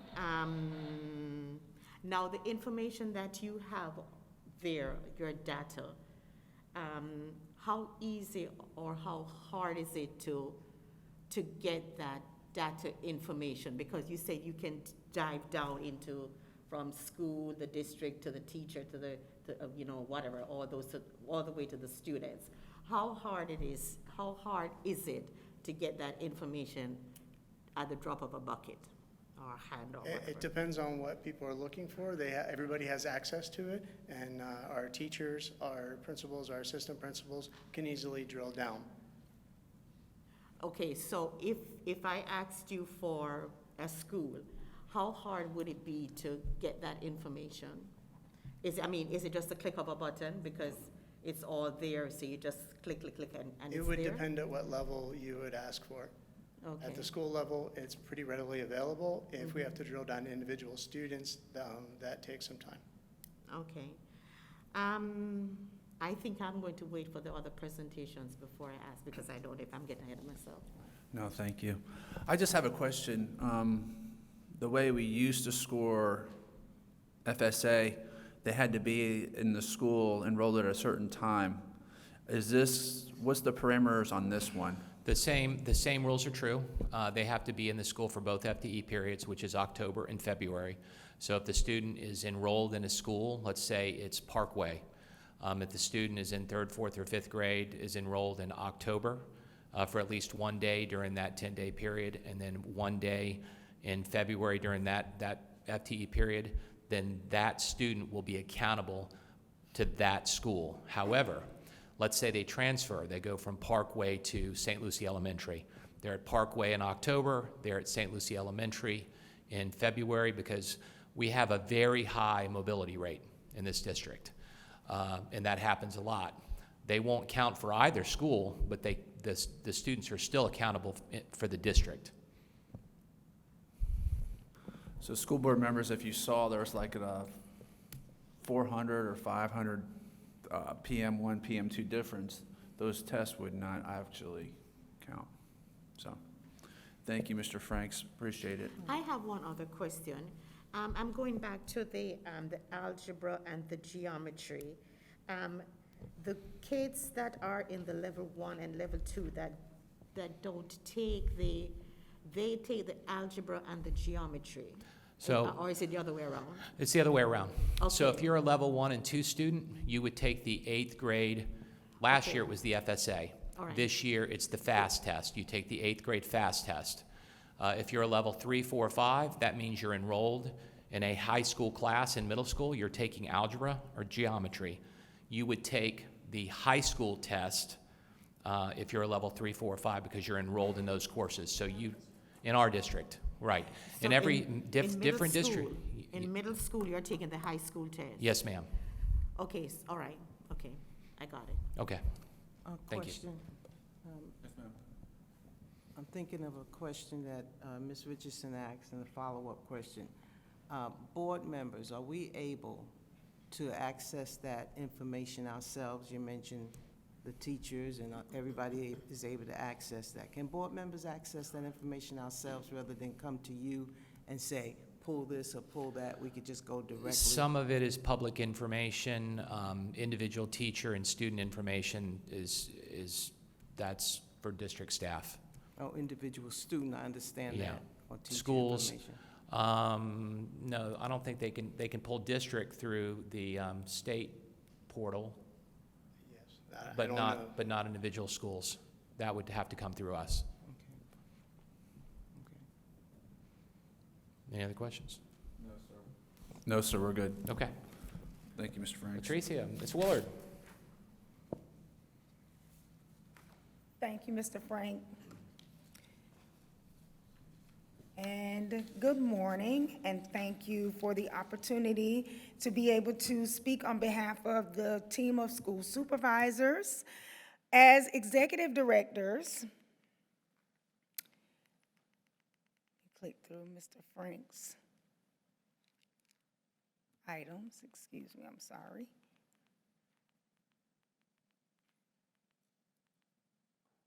As executive directors, we are tasked with both instructional and operational duties. And for the purpose of this presentation, we will focus on the ways in which we supervise, coach, monitor, and support schools concerning the aforementioned topics. Strong, collaborative learning and planning sessions create a leveled playing field to move students toward academic improvement. The majority of our time is focused on supervising and monitoring the structure and support of each school's collaborative learning and planning sessions. While attending meetings, we are afforded the opportunity to monitor the clearly defined roles and responsibilities of each member of the team and to ensure that grade levels are utilizing the district scope and sequence, following state-required benchmarks, and making sure that the appropriate materials and resources are being used to design effective lessons for instruction. Lastly, we orient principals to the importance of structuring collaborative learning and planning sessions to differentiate instruction for specialized student learning. If at any point during the year additional coaching and support is needed, we are able to collaborate with the Office of Teaching and Learning to provide specified school professional development and support when needed. Another layer of instructional support provided to the schools is to ensure that there is effective implementation of the lessons that are designed during these collaborative learning and planning sessions. Along with the school-based administrative team, we conduct scheduled and unscheduled classroom walkthrough visits. During these walks, we look for evidence of common planning across grade levels and subjects, student engagement, and that the evidence of the lesson that is taught follows the standard, and that the tasks that students are asked to complete meet that level of the standard. Throughout these walks, we also provide timely and actionable feedback to the administrator, and in turn, that administrator will provide that feedback to the teacher or grade levels, be it a celebration or an improvement. Throughout the month, an extensive amount of our time is spent coaching leaders, attending collaborative learning and planning sessions, and providing feedback during classroom walkthroughs. During our scheduled monthly meetings, which could possibly take up to 3 hours in length, we analyze and take a deep dive into each school's data in various ways, in some of the ways that Mr. Frank mentioned. The goal during these meetings is to intentionally focus on these areas and to also train and coach administrators and to monitor the day-to-day operations of each campus. During the meeting, we also utilize this opportunity to strategically develop action items or action plans that may or may not need further follow-up. We also celebrate success, and our schools have a lot to celebrate. One of the ways that we can celebrate is by taking a look at the way that we monitor and track graduation, which has been one of Dr. Prince's initiatives from day one.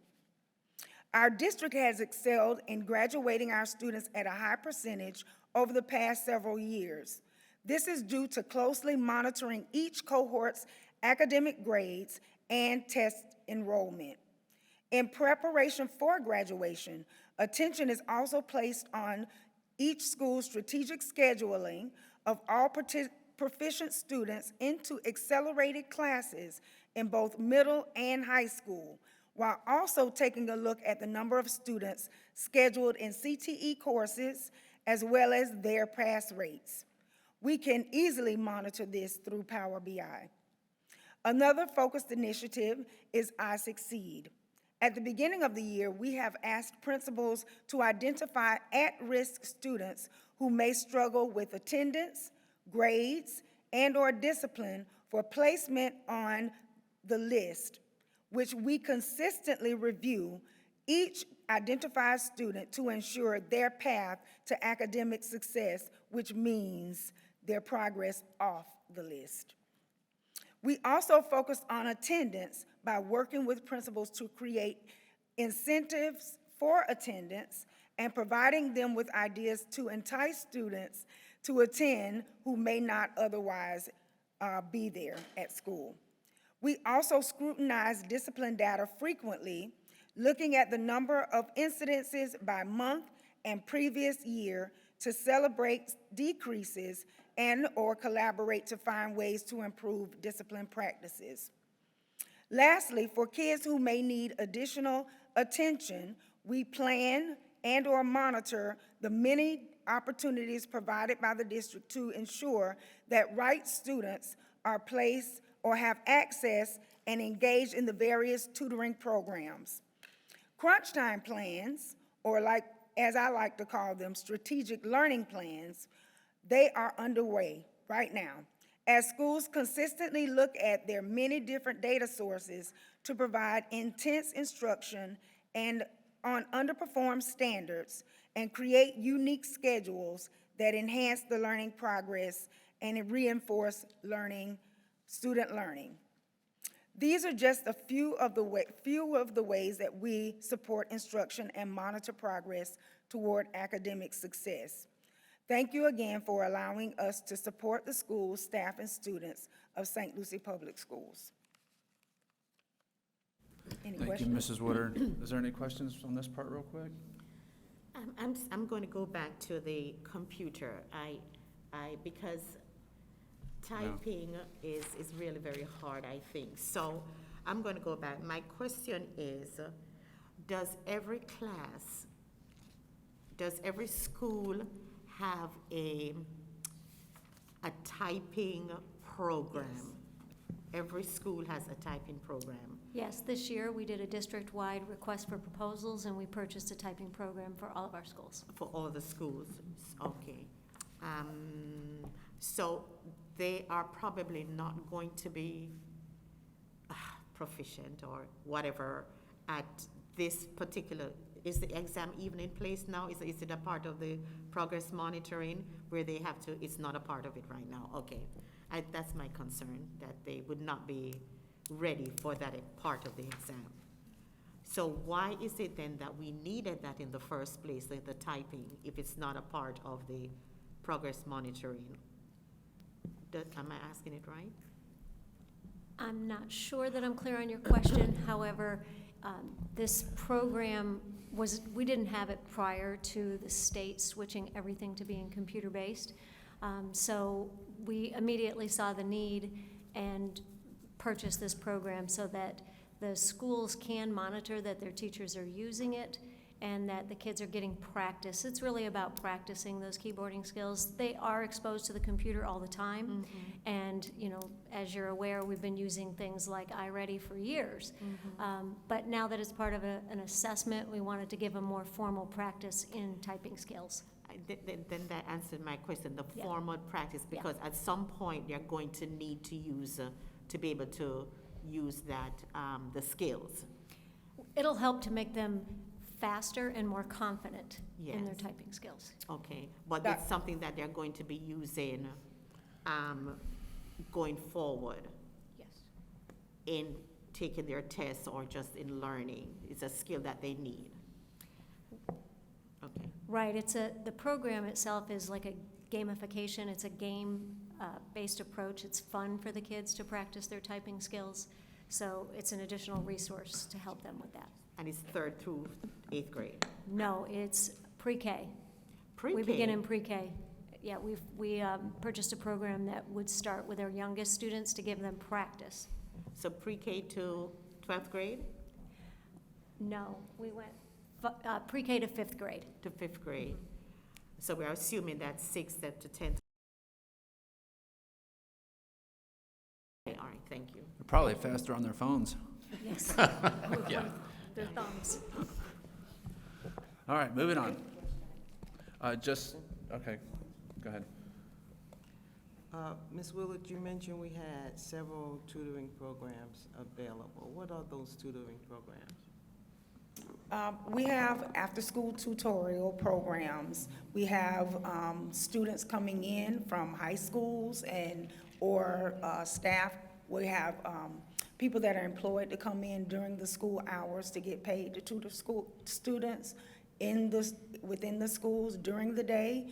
We have FEV tutoring, which is an online tutoring program. So there are a lot of different tutoring options that we have for students before and after school, and also during school. And also, to your point, Dr. Mills, many of our schools do science boot camps, you know, prior to the assessments. They have kids coming in on Saturdays, Yes. Saturday mornings, you know, to get remediation, especially. We're going to get on that later on. Yeah, exactly. So Yep, let's continue moving.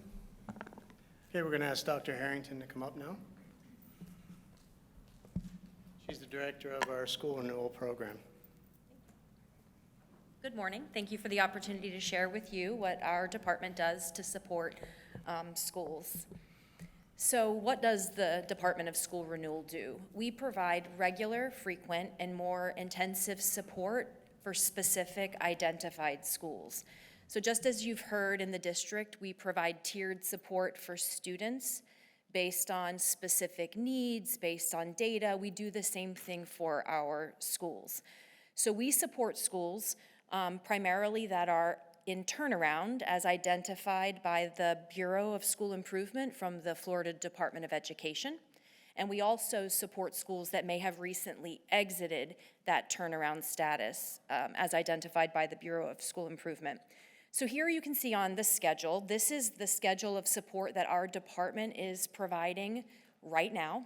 And you can see there are 4 schools that we're supporting: Dan McCarty Middle School, Savannah Ridge Elementary, and St. Lucie Elementary are the 3 schools in St. Lucie Public Schools that are identified by the Bureau of School Improvement as in need of support. We also support Lakewood Park Elementary. While not a specific school as determined by BSI in need of support, it was a school we supported, the Department of School Renewal supported last year, and data indicated that Lakewood Park needed continued support this year. So these are the 4 schools that we're currently supporting. We are constantly analyzing data and making adjustments to the support that we're providing. So this is our schedule of support as of today. This is not the schedule that we had at the beginning of the year, and it's had many iterations over the course of the year as we've continued to adjust the support that we're pushing into schools. I also provide regular consultation with principals and coaches for schools that have recently exited the turnaround status. A good example of this is Chester A. Moore Elementary. Principal Dr. Jackson and I worked very closely together last year, and C.A. Moore was able to successfully exit turnaround. However, she and I regularly work together even this year, although they've exited. And when we're in schools, our team works with administrators, we work with teachers, and we work with coaches to ensure that the instruction that is being provided to students is rigorous and it meets the standards as expected. And since we are boots on the ground daily in schools or multiple times a week, we're able to help schools make those immediate adjustments to the instruction that they're providing to students. We also help to support schools as they create systems to support coach and teacher capacity. If a school we support has a large number of new teachers to the district or to the profession, or coaches new to their roles, then we're able to help that school to build sustainable systems and cultures so that they can retain those teachers and coaches. And a great example of that is also Chester A. Moore Elementary. They had incredible success in retaining teachers last year. From last year to this year, they had almost no teacher turnover. And so that was a great success. So when we're in schools, what specific support, are we providing? Our primary support is in collaborative learning and planning meetings. All of the schools that we support plan 4 to 5 days a week, and we're in all of those meetings to support those teachers and, if needed, even facilitate those meetings. And our support ensures that the instruction being planned for implementation in the classroom meets the requirement of the standards, and is engaging for students. We also work with administrators, coaches, and teachers to regularly analyze their data and make in-the-moment, real-time adjustments. We might sit in a planning meeting on a Tuesday and look at the data from a question that was planned for Monday to make a change in the lesson we're planning for Wednesday. So we're able to help make immediate adjustments to instruction based on the data that we have from classroom instruction and classroom assessments. We also work with school teams to conduct classroom walkthroughs so that we can collect data that helps to drive the planning process. When teachers are planning, there are often tasks that need to happen outside the planning. So if we're planning for instruction for a math lesson for next week, a team of teachers might decide that they want to create a game that accompanies the math lesson. They might decide they want to use a graphic organizer to go with the text that they're using. And those are often tasks that teachers would have to do outside of the planning. But because our team is there to support teachers, those are tasks that we're able to take on. So we create the resources that the teachers decide they want to use in instruction to take something off of teachers' plates. We also look at the math data to create grade-specific, school-specific daily math reviews to ensure that we're reteaching critical skills that the students have not yet mastered. In addition to the support that we provide in CLPs, we also provide side-by-side coaching in the classroom to invest in and build the capacity of teachers, and we're able to model instruction in the classroom side-by-side for those classroom teachers. We also provide support for small group instruction in two ways. The first way is we're able to coach teachers in how to pool their small group data and then model for them as to what effective small group instruction looks like. But second, if the data indicates there is a need, our team will actually pool students and provide direct instruction to those students as well, as the data indicates that it's needed and or appropriate. And finally, we support schools on the overall instructional routines and systems in their schools to ensure that they're leveraging resources to best support instruction and student achievement. Ultimately, our goal is to ensure that the schools are not just successful this year, but we've helped them to build sustainable cultures and systems so that they're successful for years to come. And I really believe our greatest testament to the work that we did last year is Chester A. Moore Elementary, which was not only successful last year, but all data points indicate that they're continuing in that sustainable success. So thank you so much for the opportunity to share.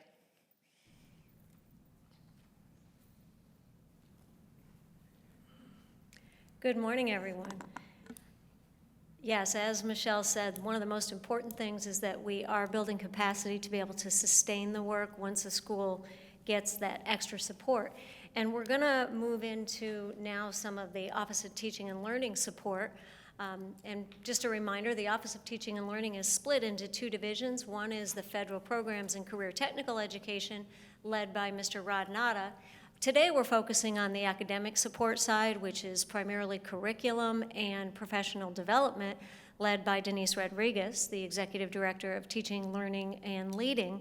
And that work is really about ensuring that we have high-quality curriculum available to all students, all schools, that it is aligned to the standards, even as they change, and that teachers understand how to utilize those resources. So that's the professional development component. So now we're going to go back to some broader, across the district work that takes place out of the Office of Teaching and Learning. And this department is made up of this small but mighty team of administrators, all who were excellent, successful teachers of their own right, and then a group of content experts, teachers that work in mostly the core subject areas with some elective support as well to provide this district-wide support. So Mrs. Rodriguez, if you could come on up.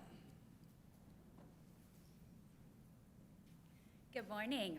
Thank you very much, Dr. Wild. I would like to take this time to share with you how we meet as cross-curricular departments and review that data that Mr. Frank had shared with you previously. We're able to dissect that data and be able to make adjustments to that scope and sequence right there and then. And then we're also being able to explore options for resources for our students, because in the presentation you were able to see how we can isolate it down to the school, teacher, and student level. So maybe providing more options for tutoring to be able to build up those student skills that the data indicated. We're also able to, in this meeting that we meet regularly every couple of weeks, to be able to provide additional resources for small group instruction, and especially targeting that iReady material in either ELA or in math. So we're going to be talking about the targeted support that we provide to our schools that's aligned to the data. We work very closely with our school principals and the school staff to be able to provide the support from the Office of Teaching and Learning. And at the end of our presentation today, we want to be able to share with you how we monitor that support. And we've recently created an Office of Teaching and Learning log. So I would like to ask Mrs. J to come to the podium, and she's going to share with you the curriculum supports to our schools. Thank you, Denise. Good morning. It is my pleasure to share with you the supports that we provide to schools through the curriculum department. So monthly, we host literacy and math coach meetings for our coaches to come to the district office. The agendas are developed based on student performance, upcoming units of instruction, and feedback from coaches on areas they would like for further development. We also provide coaches targeted learning to enhance their professional coaching skills. These learning opportunities are monthly for half a day and focus on evidence-based practices for coaches and techniques to provide teacher support. Following these meetings, coaches take their professional learning back to their school site to provide support to teachers. This support may be one-on-one with a teacher, during collaborative learning and planning meetings, and through effective coaching cycles. Through the Florida Department of Education, we were afforded the opportunity to send coaches from state-identified schools and district staff to a professional development series for them to earn their literacy coach endorsement. This endorsement can be put on their professional certificate. The identified schools are the ones that the state selected, and we were able to send coaches from all of these schools. Through the Reading Achievement Initiative for Scholastic Excellence, RAISE partnership, the state developed a tiered list of schools based on previous reading performance for direct support.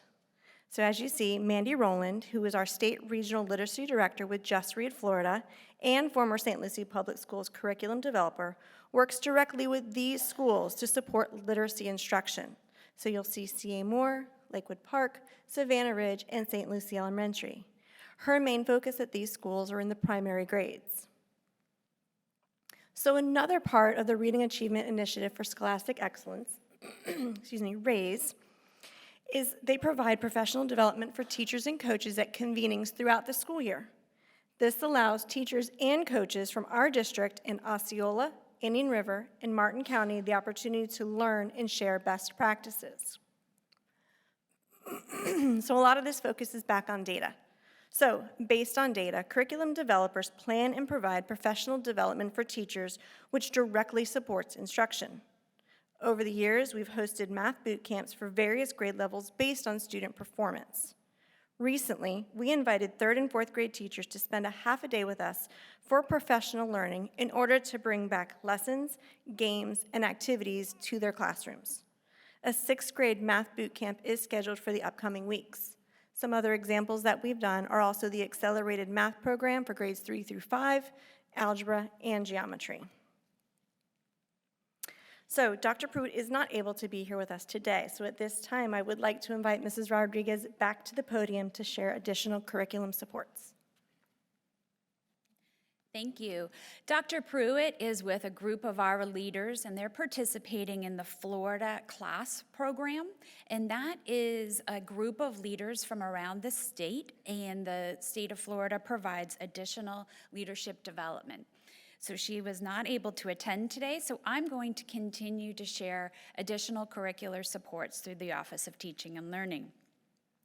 I would like to start with the training we have done around our best standards in ELA or reading in math. To continue that training into this school year, we have produced small videos that are at the beginning of every unit. These are able to be shared with individual teachers, teacher groups through the CLP process, or with coaches. These videos highlight the critical content that will be taught in that upcoming unit, and is certainly a great resource also for our school-based leaders when they visit classrooms to be able to provide feedback to teachers. Our schools also have an opportunity to complete a service request form at any time they see a need in their school. And that could be after a visit with their ED, digging into their school data. And they can be able to fill this form in, and it is routed to the appropriate staff within the Office of Teaching and Learning for us to be able to provide further support to maybe a new teacher, a specific team, or professional development that is a need at that particular school. You've heard a lot about collaborative learning and planning and CLPs, and that's an opportunity that our curriculum development department, the curriculum developers meet with that small group and that team to really take the PD that they've provided, maybe in a larger group, and work with that team at that particular school site to really develop those lessons that are aligned to the standards. It's also an opportunity for that curriculum developer who's very knowledgeable in that area or grade band of content to be able to model for a coach or the CLP facilitator, that lead teacher, to design those lessons to really dig into the rigor of that benchmark. We also work with our teachers for those math manipulatives or additional reading materials to really ensure that we're meeting the needs for all of our students in those differentiated lessons. We also create an interactive newsletter on that from the Office of Teaching and Learning. And you'll see from the most, this is from February, this is the table of contents. It's very small, but there is something for everyone here. There is articles for K-12 teachers. We highlight the required instruction on every month. It also provides our teachers with additional professional development opportunities, and there's always interesting articles as well. I would like to highlight that we recently sent out a save the date for our summer summit this summer. We have 2 days of professional learning, June 5th and 6th. I invite all of you to come and see. We are currently planning 150 sessions for our teachers over the course of these 2 days. There's also very specific information aligned to content in each grade band as we go through. So at this time, I'd like to invite Mrs. Johnson to the podium, and she's going to share in more detail the support that the talent development team gives to our schools. Thank you, Denise, and thank you for this opportunity to share the work of the talent development team. So let's begin with our support to new teachers. Prior to the start of this school year, the talent development team hosts New Teacher Symposium. This is a 3-day conference designed to welcome new teachers to St. Lucie Public Schools. New teachers are provided with the information, resources, and materials they need to feel successful to start their school year. The follow-up to the symposium is RISE, Refining and Improving Starting Educators. Brand new teachers attend 2 additional days of professional learning, first in September and then again in January. The content delivered at these convenings are intentional, specific, and relevant to the needs of first-year teachers. There's also NEST. The new educator support team is the site-based team that provides ongoing support for the new teachers at their home school. This team meets monthly and is responsible for checking in on their new teachers, providing updates, addressing any concerns they might have, and delivering professional learning. The talent development team creates an optional bank of resources for these meetings, and the schools are able to use them if they choose. It's not uncommon to find a talent development instructional specialist at a NEST meeting. Why? Because they're an additional layer of support to new teachers. They're all assigned specific schools, and they support the new teachers at their schools. Another form of communication with our new teachers is through the Talent Development New Teacher Microsoft Teams channel, where all the new teachers are members. This site provides information, resources, and reminders of upcoming professional development opportunities for teachers. It's also a place where new teachers can ask questions, share ideas, or request the assistance of the Talent Development team. The Talent Development team works with schools to ensure that every new teacher is assigned a mentor. A mentor plays an important role in the support, success, and retention of new teachers. Twice a year, the Talent Development team recognizes mentors for their time and efforts by way of the High 5-Year Mentor Award. It's Talent Development's way of saying thank you to mentors for their dedication to new teachers. All right, let's talk about collaborative learning and planning. So you've heard mention of it throughout the day. While the executive directors monitor that collaborative learning and planning sessions are taking place at schools, and curriculum developers support teams with the understanding of the content, materials, and resources of the planning, the Talent Development team provides the training on the process of collaborative learning and planning. The process focuses on the systems and the elements required for CLPs to be effective. This is a full-day training, and we know that it's not always feasible for schools. Therefore, we customize or chunk the content into digestible bites for the teams until the entire presentation is delivered. In addition to in-person trainings, we also offer 2 self-paced online courses, one for the facilitator and one for the role of the teacher, knowing that everyone who sits around the table at a CLP plays a pivotal role in the process. Last but not least, PD on Demand. It's new this year. It stems from teacher feedback. While teachers understand that some professional learning is required and necessary, they want more choice and autonomy in their professional learning opportunities. PD on Demand meets that demand. This micro-learning opportunity is completed in approximately an hour. It offers professional learning strategies that can instantly be put into practice. This platform is organized into monthly themes with 4 major topics: teacher wellness, quality instruction, classroom management, and classroom culture. PD on Demand offers teachers the ability to determine their professional learning pathway. They choose the direction they want to go in. In addition to PD on Demand, we also have EduChats. At the end of each month, teachers meet virtually on Microsoft Teams to have structured collegial conversations around that monthly theme and the learning that they acquired at PD on Demand. As I mentioned, PD on Demand and EduChats, it's new this year. Going forward, we will refer to teacher feedback and the course facilitator feedback to refine and grow this new professional learning method.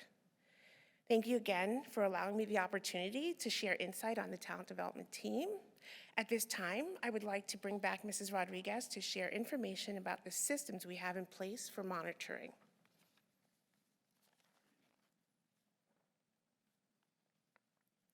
Thank you, Mrs. Johnson. So I would like to take a moment to talk about one of our most impactful strategies as it relates to monitoring, and that is building the capacity of our school-based leadership. We host instructional rounds 3 times per year, and this is an opportunity for our principals to leave their campuses and visit like schools.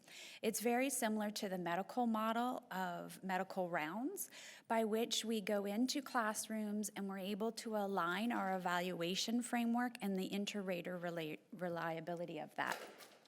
It's also a time for our principals to participate in professional learning around quality instruction and how to provide very centered feedback to teachers to improve their instruction. We have been able to take this model and use it to develop our leadership for teachers that are looking to be leaders in St. Lucie Public Schools. This is an opportunity for them to be able to think like a leader as we prepare them in their journey into the assistant principalship in St. Lucie Public Schools. Last year, we took that model and further developed it for our literacy coaches and our math coaches to build their instructional leadership skills and to be able to visit other school sites. So it's really professional development and making it relevant and in real time. This year, we were able to, got ahead of myself there. We were able to partner with district administration and to be able to provide very targeted leadership development. It started with a cohort of 10 principals, and they focused on learning methods to improve a positive culture and climate at their school in a post-pandemic place. The feedback from this cohort was so positive that we were able to secure funding, and now we'll have 20 more principals in the next cohort, and we'll be able to finish that training by the end of this school year. So how do we monitor all of this? We have so much support that we have to schools. This year in the Office of Teaching and Learning, we were able to create an electronic tool to be able to monitor the support that we provide and into our schools. So each of the staff in Office of Teaching and Learning completes a form. And in this form, it will isolate what school they went to, what grade level or content area they worked with. Was that support virtual or was it in person? And then we categorize that support to be able to create an interactive log. So we're very proud to be able to share that as of last week, we had 3,618 hours of direct support to our schools.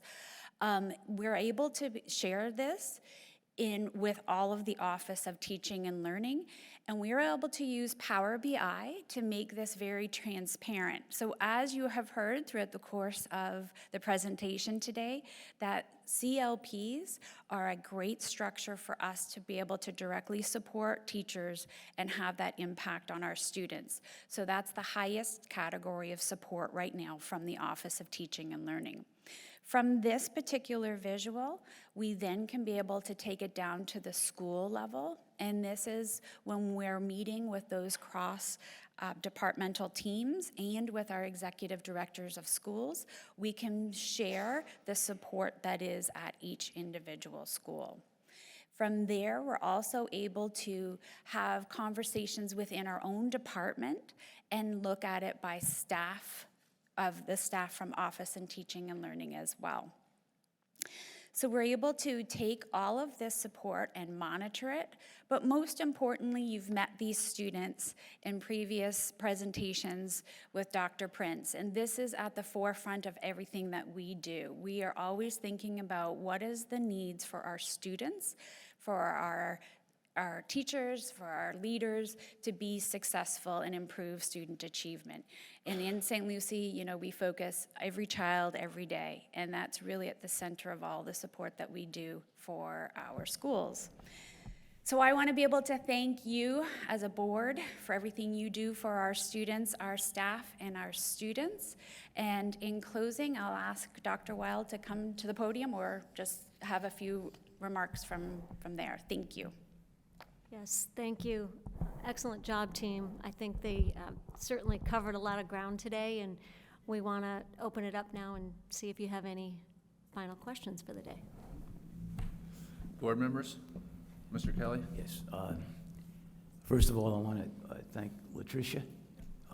There she's doing it already. I just got to open with this to tell you what I want to tell you. She got up to the microphone, and I just looked at her, and she gave me a big smile. I don't care what she was going to report. I like her already. and all of you, the entire staff, Helen, they all, look at the smiles on them, okay? It's everything. They're smiling because they're done. Yes, that could, whatever it is, yeah, and I appreciate that remark right there, but I'm just going to remind you real quick, and I'm here to remind you, and I can't speak to you like back in another lifetime when I used to speak to big groups of people, I would remind everybody about John Maxwell. You all know who John Maxwell is? He's right there, right? One of the first things I talked to Mr. Jen about when I first got elected was that saying right there, people don't care how much you know until they know. Well, it's just, people don't care what you know until they know that you care. That saying right there, John and staff, is tantamount, and I'm speaking for myself, but I'm sure that they agree. Speaking for that's tantamount to everything we went through today. Everything that we've gone through. Okay? People don't care what you know. We monitor the heck out of everybody. What a great job. What do we got stuff up there? Wow. We can tell you how many times somebody went to the bathroom during the day. I don't know. We got everything. We got it all. Okay? And we're doing good. And we've been through it before, and we know we're doing good. But that's really, really important. People really kids don't care.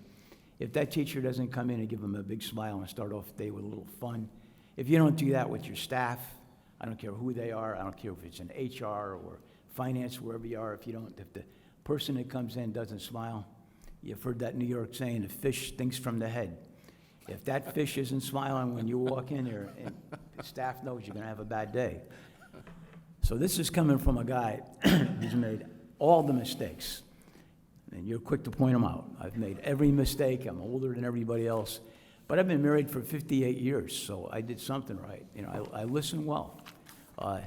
And my wife is a full-time teacher, okay, in St. Lucie County. I give her a lot of credit. She puts up with me, so she finds a lot of my mistakes. But, she has a bad day, and she's going into school, and she's special ed, Donna. She's special ed, special teacher, okay? Special ed teachers are special people. We know that. Now I know there's all different kinds of special ed. I never knew that before I got elected, but, and if she has a bad day, if the grandkids were crying all night long, and she's got to get up at 2 hours, she's got to go into school and teach these kids. And she's got to have a good day, and I try to pump her up and make her feel good. And I hope she gets that from her principal and everybody else. We have these coaching things that are going on. I hope that that's something that pumps up the teachers and pumps everybody up. I'm glad to see that we have a mentor for new teachers. Did we always have that, John? I mean, if we had that all the time for 30 years, we've always had that, okay? That's something I didn't know. It's just on steroids now. Yeah. But I just want to, I can't impress upon you, and I know you know, I'm just reminding you, people don't care what you know until they know that you care. And that's got to be pushed on our teachers, on especially the supervisors and everybody, especially you, John, you know. John smiles, but he's better than me. You get born with that. If I go into a restaurant, you know, you go into a crowded restaurant, Troy, and you walk up and there's people waiting, and the lady says to you, she looks up and she says, next, you know, and you look down at her and she said, how many people? And you say, oh, I got 6. And she looks down at the thing and says, well, it's going to be an hour wait, you know. I don't know if I want to wait. But if I go into a restaurant and I walk up to the person there and she's got a smile like Donna Mills or Helen Wild, and they both know it. They got that. They were born with those smiles, just like you guys. And she looks up at me with that smile and tells me it's going to be an hour and a half wait. And she's smiling and telling me, but we got some great things on the menu tonight, okay? And she sells me, I'm going to stay. So if I ask, and I'm going to end with this, if I ask you all, and I'm not going to do it because I wish I could, because like I said, in another life, I used to speak to 500 people, believe it or not. And I used to ask a lot of people, how many of you today, how many of you out here are in sales? And I'd ask them to raise their hand. And maybe 10% of them might. So you're all wrong, because every one of you in this room, including this guy, he's good at it. Okay, you're all in sales. You're in sales every minute of your life, every day of your life, all the time. And our teachers are like that too. And John is like that. John's a good salesman. So what I like to see, and I'm going to end with this, we do a lot of rah-rah stuff, and this is what it goes to. And when we do the rah-rah, and you're good at it, John. I mean, our first one of the year that you did, at the School of the Arts, we came out and you did all that rah-rah stuff. I wish we could have something like that at least twice a year at every single school. Just go in there with you or Helen or somebody and go in and just pump those teachers up, tell them how much we appreciate them, have them smile, have Dr. Ocampo go in there and give them a bunch of free stuff or whatever, I don't know. But just pump them up all the time. Let's let them know how much we appreciate them, and we do. We do have a lot of rah-rah, and we talked about that. How do we know Mercedes-Benz is a good car? Because they tell us, we have to tell everybody how great we are, and we do that. Little redundant today, little redundant, I gotta say that, but it was still good. But the smiles were worth all the time I spent here. People don't care what you know until they know that you care. Let's keep that up at the top of the agenda, and I know you all agree with that. Everybody's in sales all the time. Okay, your turn. Thank you for putting up with me. Anytime, Mr. Kelly. Any other questions, comments? Yes, Ms. Mills, Dr. Mills. No questions. I think it was very, very deep and intense and clear about what we are doing as a school district and how we have obtained the status that we've obtained within the state of Florida with our accomplishments. And it was very detailed in how we are getting there and why we are there. And so I thank you again for the presentation. We can't hear it enough really to understand the in-depth work that each of you do. And I'm glad that we've hired people who know something. So like Mr. Kelly said, people don't care what you know until they know that you care. But I certainly care about what you know. You are the professionals. I leave the job up to you. I expect the job to be done, and I appreciate your knowledge because without it, we would still be where we were. So because we have such great minds, we have been able to come up.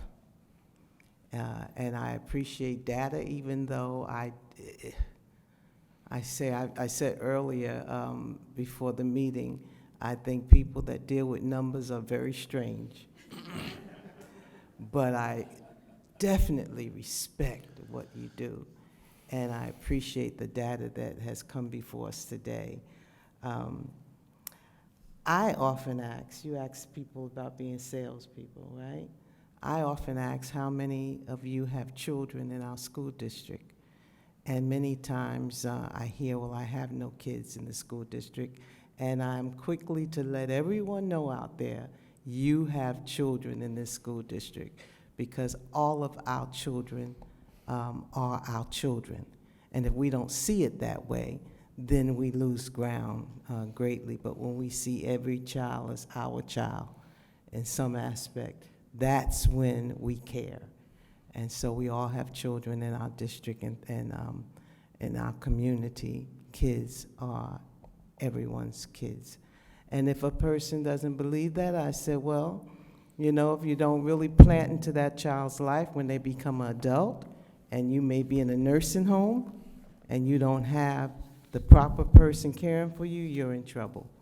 So that's why they're all our children, so that they can come back and be something positive in each of our lives. Thank you, Dr. Prince, for your leadership and what you are doing for St. Lucie County Public Schools. I know there was a time you gave data about 2015, and I know there was a time when it was believed that if a child, because had so many, we had a high poverty rate in St. Lucie County, our children could not achieve, but only up to a certain level because of their economic status. And it was a belief there, and therefore we were, based on economic status, that's where we were with our student accomplishment. But you guys have come in with the belief that all children are truly capable of success, every last one of them, and there's no exceptions. And you've proven that by your actions and what you have done to help St. Lucie County, and I appreciate that and want you to know that, as well as the district people that make a difference. Thank you for your work. May I make? Smile. Yeah. Can I make one comment? Because I wanted to speak to a couple of things. And one is Mr. Kelly, and the most important people in our system are our teachers. They're the most important people in our system, and they are underappreciated and undervalued, absolutely. But every adult in a school can touch a child. every adult, bus drivers, food service, clerks, they can all touch the life of a child. And not just that, with regards to our teachers who are overworked and underpaid.